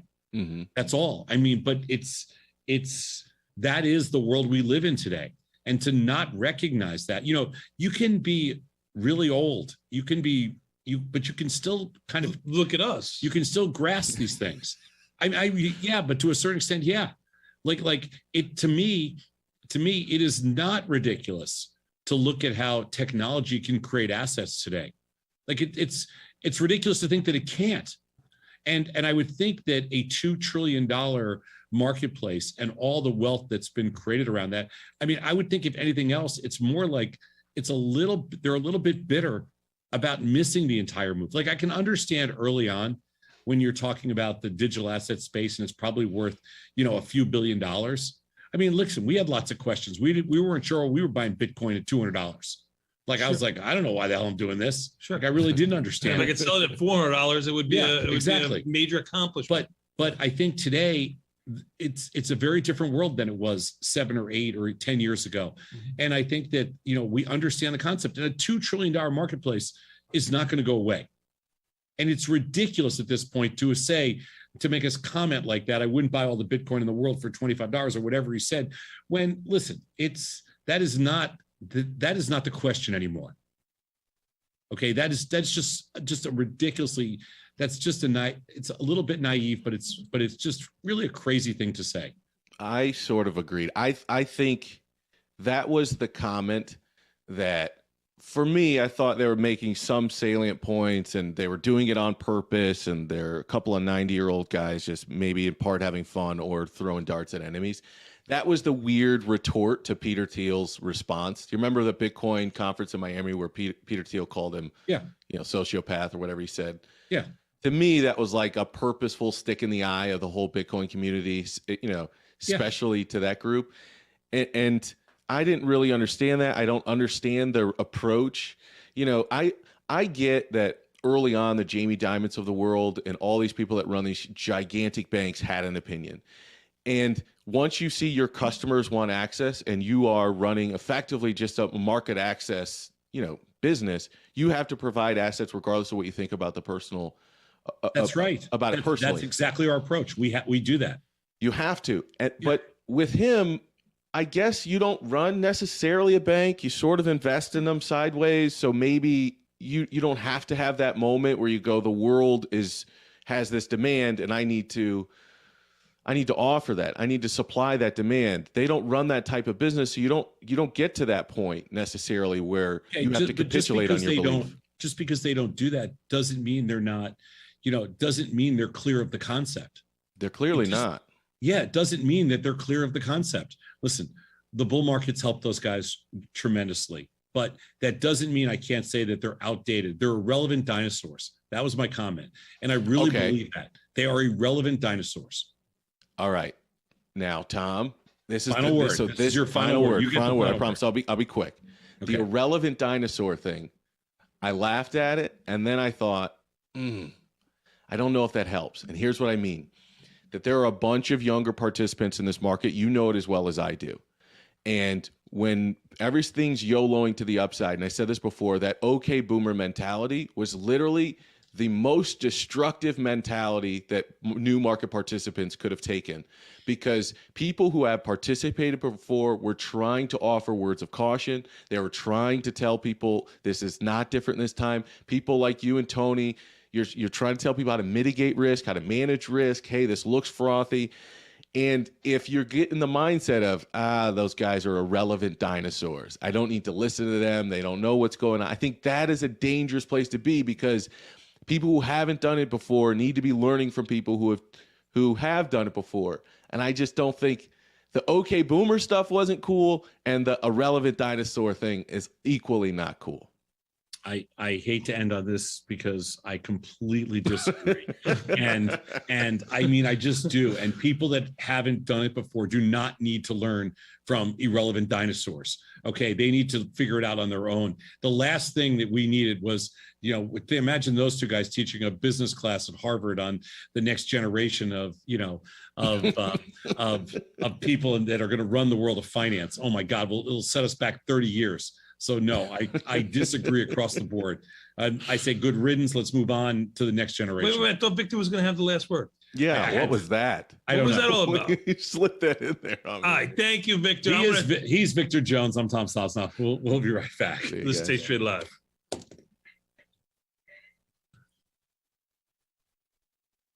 All right. Always interesting.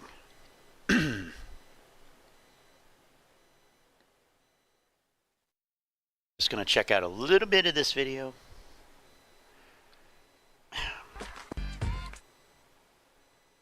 Man, it's weird because I didn't used to like Victor Jones. I don't know what it was about him that I don't know, but the more I've watched him, I actually really like him. I really, really like him. One of the most bearish. I just kind of want to hear the overall comments about sort of omen. And quite frankly, with the market action today, you're probably looking for one. But before we get all to all the goodies, AMD earnings, Airbnb earnings, the negative gamma playing itself out in the marketplace, everybody hedged to the wazoo. and what may or may not happen tomorrow. You've got your black hoodie on. I've got my black hoodie on. We're either getting ready to rob somebody, or this is going to be one of the most bearish episodes in the history of this show. Before we do all that, let's do introductions. My name is Victor Jones. I'm Ryan Grace. You damn right you are. What's going on, Ryan? It's nice to see you, my friend. Look how the hell you look like. I know it's been a couple weeks, but I think you need less of me. You need me on a less frequent basis. That's not what my therapist says, actually. You've got a lot of supporting cast members that I think do a great job. So no, she says she actually agrees with you. She says my obsession is becoming unhealthy, that I shouldn't use a pin cushion and call it Ryan and ask why don't we hang out as much anymore, stuff like that. She says that's unhealthy. So maybe whatever. Just a little bit. Yeah, How you been? tomato. I'm good, man. Good. I'm good. Yeah, I was out. Made a quick run down to like the Dominican Republic the other week for a buddy's wedding, like in and out, which was interesting. It was the first time I've ever been there. You ever been? I've never been. Nope. That's the way to do it, by the way. Destination wedding, 100% the way to do it. The only people who are making it out are the people who actually really love and care for you, not just the people showing up for open bar. And the people that I hang out with, I got a lot more people that want to show up for open bar than people that love and care for me. The true believers. Yeah, those are the ones that come out. Yeah. All's good. How you been? How you been? Good. I've been busy. Congrats on the new show, the new segment. Everybody's talking about it, raving about it. It's good to sorry. I didn't quite know that, so good to hear. Oh yeah, you're shaking the concrete wherever you walk, my friend. All right, you ready to get down to it? Yeah, we're gonna shake the concrete here today. So get your popcorn ready or your hard hat on or whatever Tom says. We'll do that. I expect nothing less. By the way, they're loving it in the chat. They're saying what's up. They're saying they missed you. What's going on? Everybody, TastyTrade.com. Do us a favor. Head on over to YouTube. Type in TastyTrade. Sub to the channel. And get your little phalanges working in the chat. Say what's up to Ryan. Say welcome back. Throw some emojis in there if you want to. I hear that's a thing. And let's get this chat cracking. Let's get going, man. E-mini S&P 500 up $20. That's 0.5%. Talking futures, my babies. The NASDAQ up. Don't have a heart attack. Up 19 smackaroonies, 19 basis points. Congratulations, everybody. You played yourself. An entire hard day's work of trading. Quite frankly, this was a scalper's market, my friend. Oh, my God. Was this like a day from the gods if you're just sitting there going, they're strong, I'm going to sell them. They're weak, I'm going to buy them. You could do that all day long. It's like a Pong video game. It was absolutely beautiful. Dow Jones up 65 points. I don't know why I did that. Up 20 basis points, a 0.5%. And the Russell up 0.4%. The perhaps odd man out with regards to strength. It was the outperformer for most of the day. Volatility across the complex contracted. The VIX down at 29, sub 30. VXN still elevated, but it did contract 5% at 36. And RVX down to 34, which is down again like 7%, but it's still pretty strong, man, up there at mid-30s. What say you, man? What an insane day. What an insane day. All of that back and forth action to end up 20 basis points. Yeah, relatively flat here. I mean, compared to what we've seen over the previous couple of days, take yesterday, for example, the flush lower than the absolute rip higher to end the day. But, as insane as the intraday price action has been, I would actually look at this today as a bit boring, just in the sense that we've been used to these 2% moves, 1.5% moves. So you get 40, 50 basis points one way or the other. And I think the market really just taking a bit of a breather here, an opportunity to sell some what I think is elevated volatility ahead of the Fed. Largely, we know what the Fed is going to say and do tomorrow. And so you see volatility come off a little bit, somewhat of a relief rally, but we haven't found direction one way or the other. We're still kind of stuck in that 4,100 to 4,200 range. And I think tomorrow, post-Fed, we'll figure out where to go from there. Is any like where are you with regards to positioning here? Are you looking at this and you're saying, the market is pricing an aggressive Fed, perhaps a level of Fed aggression that the Fed itself could never hope to attain. It would be like a gift from the gods if they could ever hike as many times the market has given them credit for. Who knows? Maybe it could happen. And therefore you've got multiple compression. So valuations have come down. They've poked almost everything, man. You had long duration. Obviously, everybody knows what's going on with Cathie Wood's fund. Excuse me, buddy. You had the market go super defensive.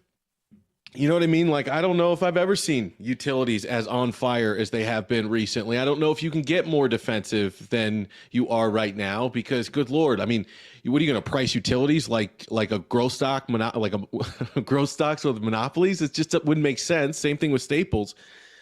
So at some point you have to start to think, with the S&P here down below 4,200. I'm not saying that weak markets can't get weaker. I'm just saying that you need a catalyst to want to go a little bit lower. At some point, shorts want to cover. At some point, long-term investors look at valuations and they say, with no new information, I might want to stick my neck out here. Or, for a long period of time, you just avoided all the FUD. You got through, you were the signal through the noise guy. Don't worry about the day-to-day. You need to understand the Fed is removing liquidity. Don't listen to all the other jokesters and hucksters and snake oil salesmen. You were like, signal through the noise, people, stay focused, and you were 100% right. So I guess with the market sitting at support here and us going into what will likely be an aggressive Fed hike tomorrow, I don't know what you think will happen, 50 or 75 or something other than that. What do you think? How are you thinking about the markets here? Yeah, well, let's start with the Fed. So tomorrow, I think you're going to get a 50 basis point hike. That's been priced into the market for what seems like forever now.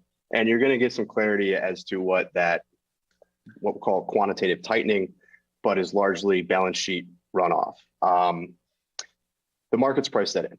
Where could the surprises show up? There's a non-zero chance of a 75 basis point hike. We know that there are some Fed members, Bullard included there, that are in favor of that. And there's maybe a non-zero chance that the Fed at some point is actively selling securities.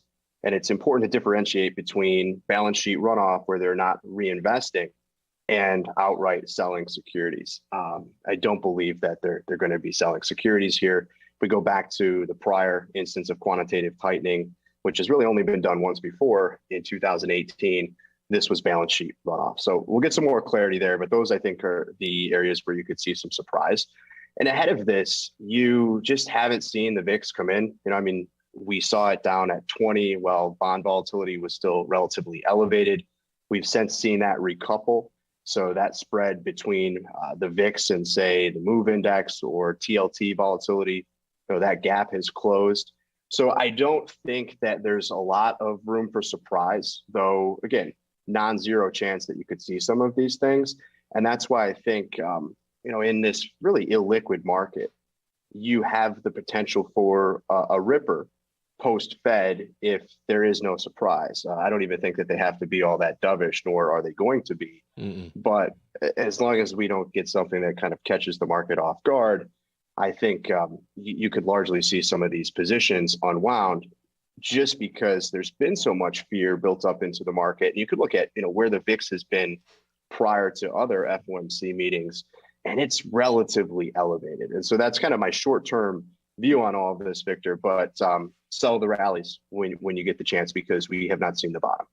In other words, you've said this many times, hard to crash when the VIX is above 30. It's not impossible, but if you have an event catalyst coming up and you have a VIX that is still elevated around 30 and was higher to start this week at 35, it effectively meant that everybody and their grandmother was hedging their downside risk in a portfolio.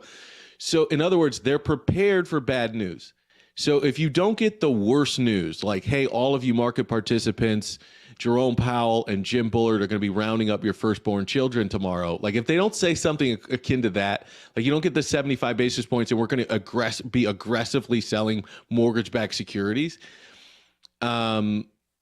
I don't know, man. I don't think they want to be dovish, but I think just a function of the market position is anything less than the worst case scenario. There's a potential for the market to interpret in a dovish fashion, as if it's a dovish message, even if it's not. I totally agree with you. I don't know if that happens, and quite frankly, I don't have massive bets. I did tell Tom that like on Friday at 255, I added some deltas and stuff like Apple and Amazon and Microsoft and Google, even those today, which sort of makes sense if you're only up 20 basis points. Very mixed bag, right? Apple was up, $1 or $2 or something like that. Amazon was down. Google, I think was down. Microsoft was up, something like that. So very mixed bag when it came to FANG.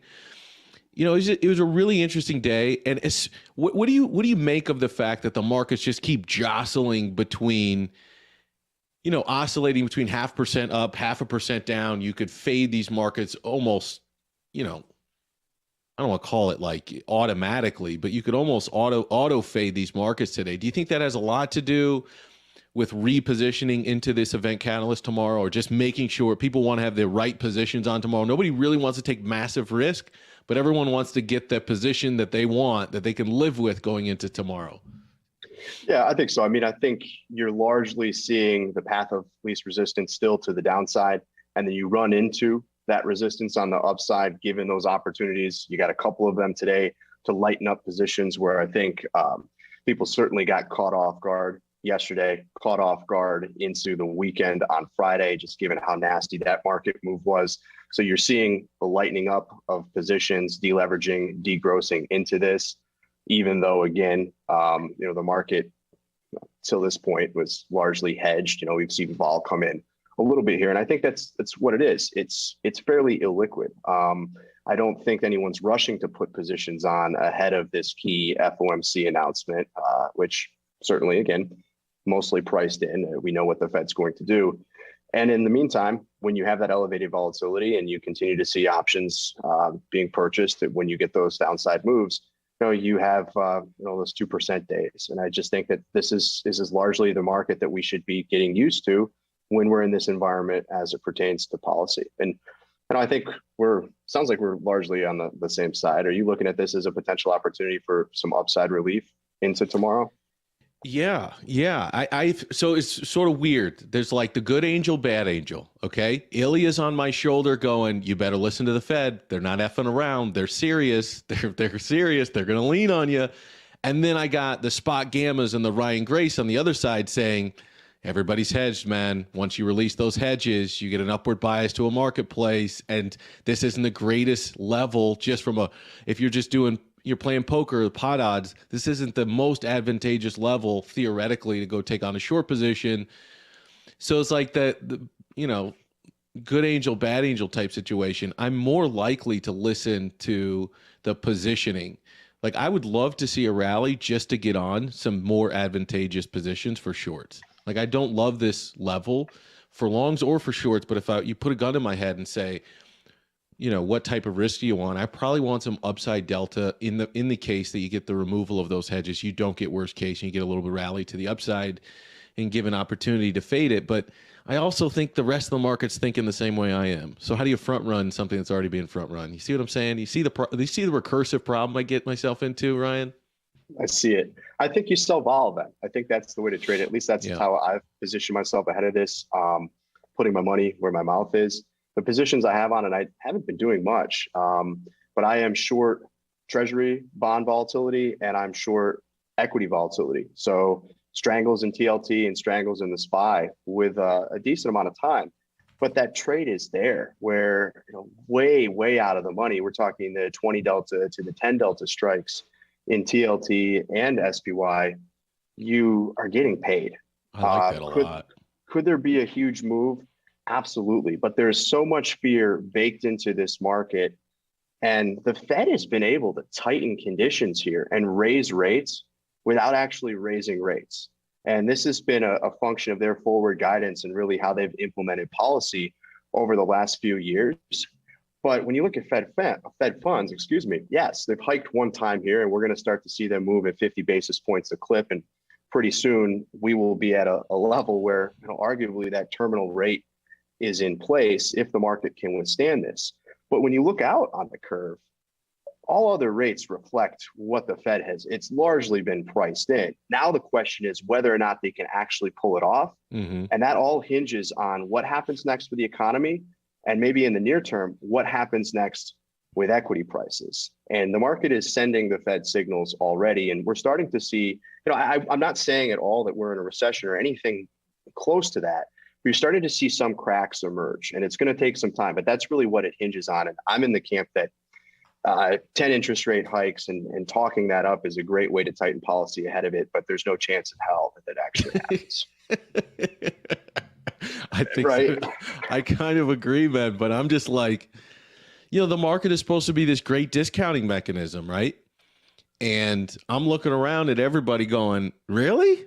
This is how we're handicapping this?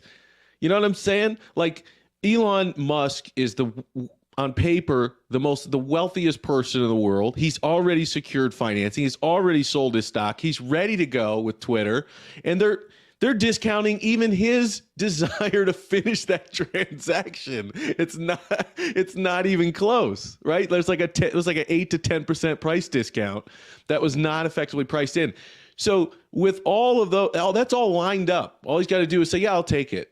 And the market still wants to discount that. But when it comes to like raising rates 10 times over the next year, everyone's like, yeah, okay. Yeah, I 100% probability. Let's go ahead and price that in. That's what I just don't understand.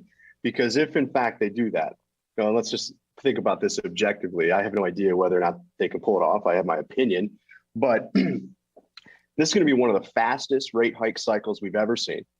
On a 1 year forward basis, we're already seeing, when you look at euro dollar futures, we have a kink in the term structure, which indicates we're going to start to see lower interest rates or Fed funds being lowered in 1 year, roughly by the second half of 2023. We're starting at a point where, and we can argue over whether it's real GDP and the inflation dynamic or nominal GDP, which is still growing. But we just went from roughly 7% GDP to -1 on our first print for Q1. The rate of change matters. So we're starting to see the signs that, yes, we're going to be right and that the Fed is certainly hiking into a slowdown. Earnings are decelerating. We're not seeing an earnings recession. They're not negative, but earnings are certainly coming off of those highs.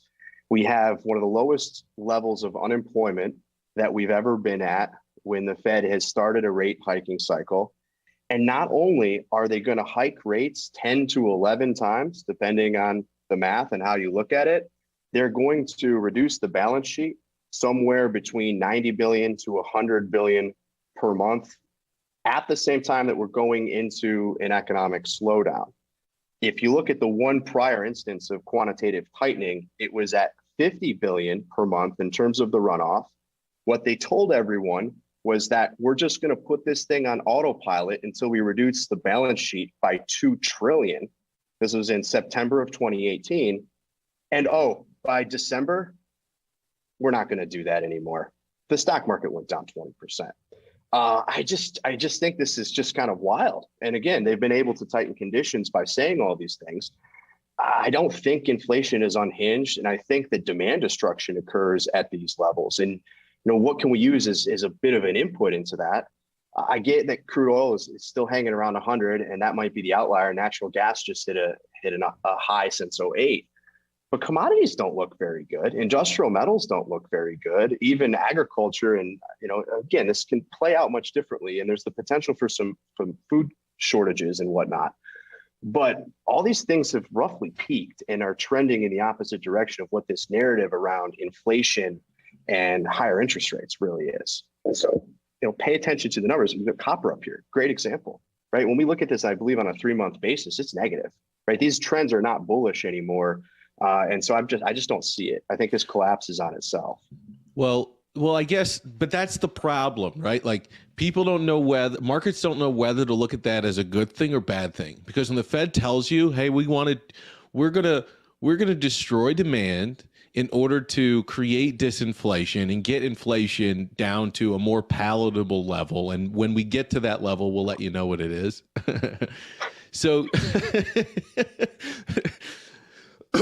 So you start to see demand destruction in commodities, which, by the way, was the first place you saw the inflation starting to bubble up, right?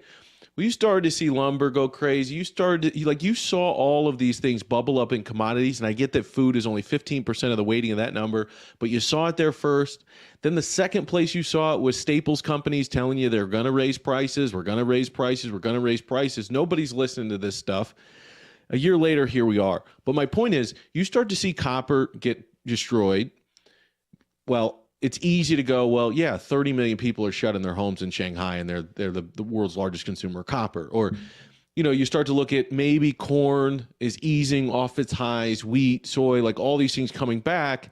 And you go, I don't know whether to look at this as good or bad, right? This is either demand destruction, which means we have a slowing economy, both domestically and globally, or it means what the Fed is trying to do is working, and I can get ready to buy stocks again.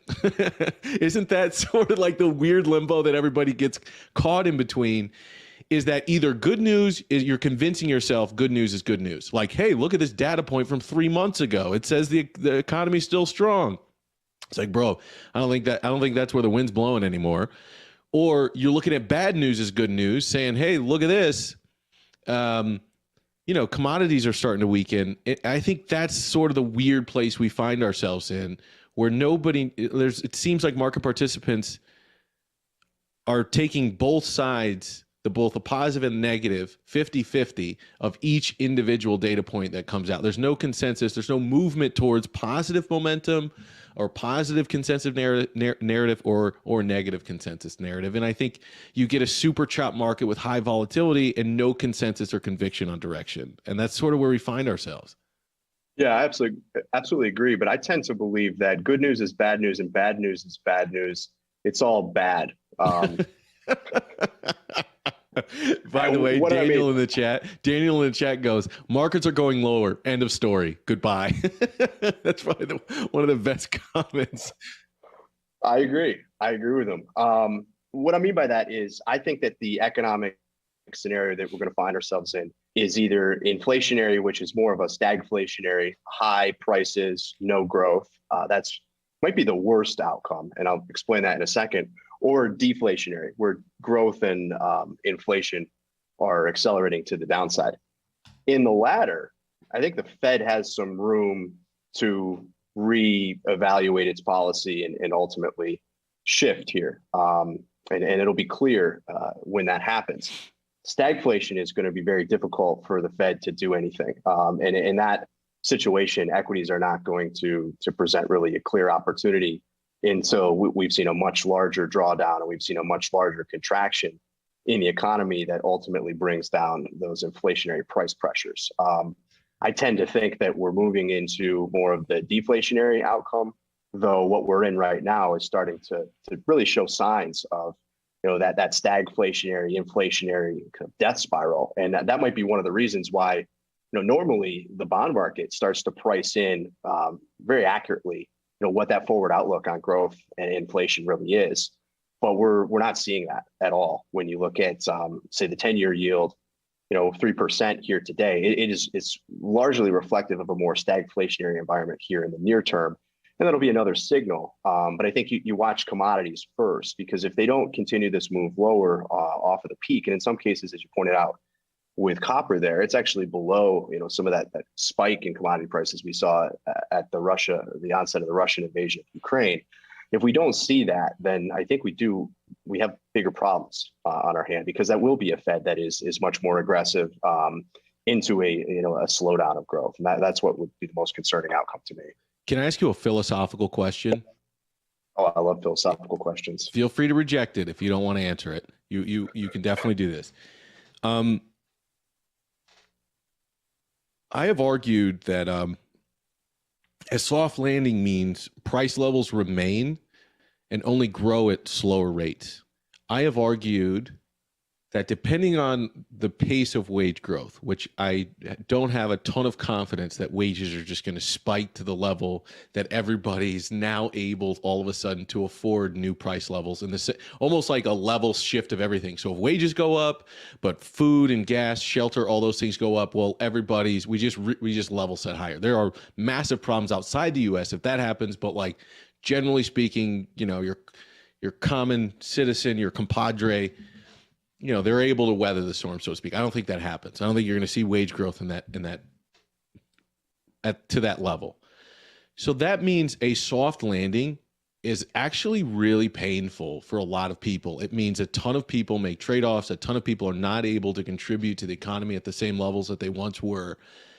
And I don't think that's a good thing for markets. I don't think that's a good thing for companies. And I don't think that's a good thing for the individual, right? Like, I can't afford a house. I guess I'll just never buy one because I can't afford it. And now my runway to get there is elongated if I can ever get there again. I don't think that's a great place to be, where here in America, it's all about the American dream, buying a house, getting education, take care of your family, all this other thing. You've priced out people from that American dream in many respects. Deflation is not good because it means you're going to go through a recession or worse. But I wonder, if you had to say, what is the healthier long-term scenario? It's painful in the short term to go through a deflationary scenario where you see a recession or worse. You don't have immediate pain in the former situation, but I almost feel like you're going to die die a death of 1,000 paper cuts. Which one of those two scenarios, in your opinion, is the better medicine for the U.S. economy to take? The disinflation, the short-term pain, and I think the deflation. You mean? Yeah, which I think you're already starting to see some signs of. I mean, that's why I believe that we're heading into that environment. Real wages really aren't rising. Yes, we're seeing wages rise on a nominal basis, but they're not keeping up with inflation. And I think as a result of that, inevitably you see demand destruction. And I think that's what we have to go through here. What we don't want to see, and this is where it's going to be very tricky, because we have a Fed that's saying it's going to be extremely aggressive. And as I mentioned at the beginning of this, we're at a point where everyone will use the term that the Fed's behind the curve. Certainly in that regard, in that we've never seen unemployment at such a low level. Now, we could argue that there's been a decent amount of people that have left the labor force, and you're seeing a high amount of quits. So there's those variables that come into play, but that's where I think you just don't want to see something where people are losing jobs. You don't want to see that unemployment rate go up from here either, and this is what makes it very tricky. But I think that ultimately, if you're looking at the long run, the deflation is what just naturally should happen, how it corrects itself. Because if you take the alternate scenario, and let's use state of California, for example. I don't know if this has actually been enacted, but I think we talked about this as it floated at one point in time. So the alternate scenario is something where we have higher prices and we simply just facilitate those higher prices to higher and higher prices to the point where it really spirals out of control, right? If gasoline is $6 a gallon, well, the government will just give you money to push it up to $8 a gallon. I just don't think that's sustainable. Whereas a business cycle and how these things normally work, before we thought that we could get rid of recessions, I think that's what we ultimately have to go through. And it's going to be a painful process for asset prices. And we're seeing the beginning of that. I have no idea where it ends. I don't think it's down 10% or so. But that's to answer the philosophical question, I think that's the one that I think that the economy would do better off long run. So let's go from philosophical to practical. First, more direct question is, are you buying anything? Is there anything that you've bought here this week or over the last couple of weeks where you felt, geez, even in the short term, I might want to take a little bit of risk here? Or is it just you're selling that bond volatility and equity volatility, given the fact that they're at elevated levels, which, by the way, I love that. I didn't really think to look over at TLT at that IVR at 80% with, longer term treasuries getting to like 3%. I really like that idea of taking, because me, I'm like very directional in a lot of things. I like taking that non-directional bet on volatility there. I think it's an interesting level to do it. Is there anything you've picked up over the last couple of weeks that you liked? Yeah, I've been active at times in the S&P, just trying to pick bottoms short term. This is a trader's market, as we've discussed. You're going to get this chop. That's largely what we've experienced. The ranges are extremely wide. And I think if you and I have done this enough, where you go back to, let's say, last Friday. Last Friday is going to scare the shit out of you if you've never seen this before.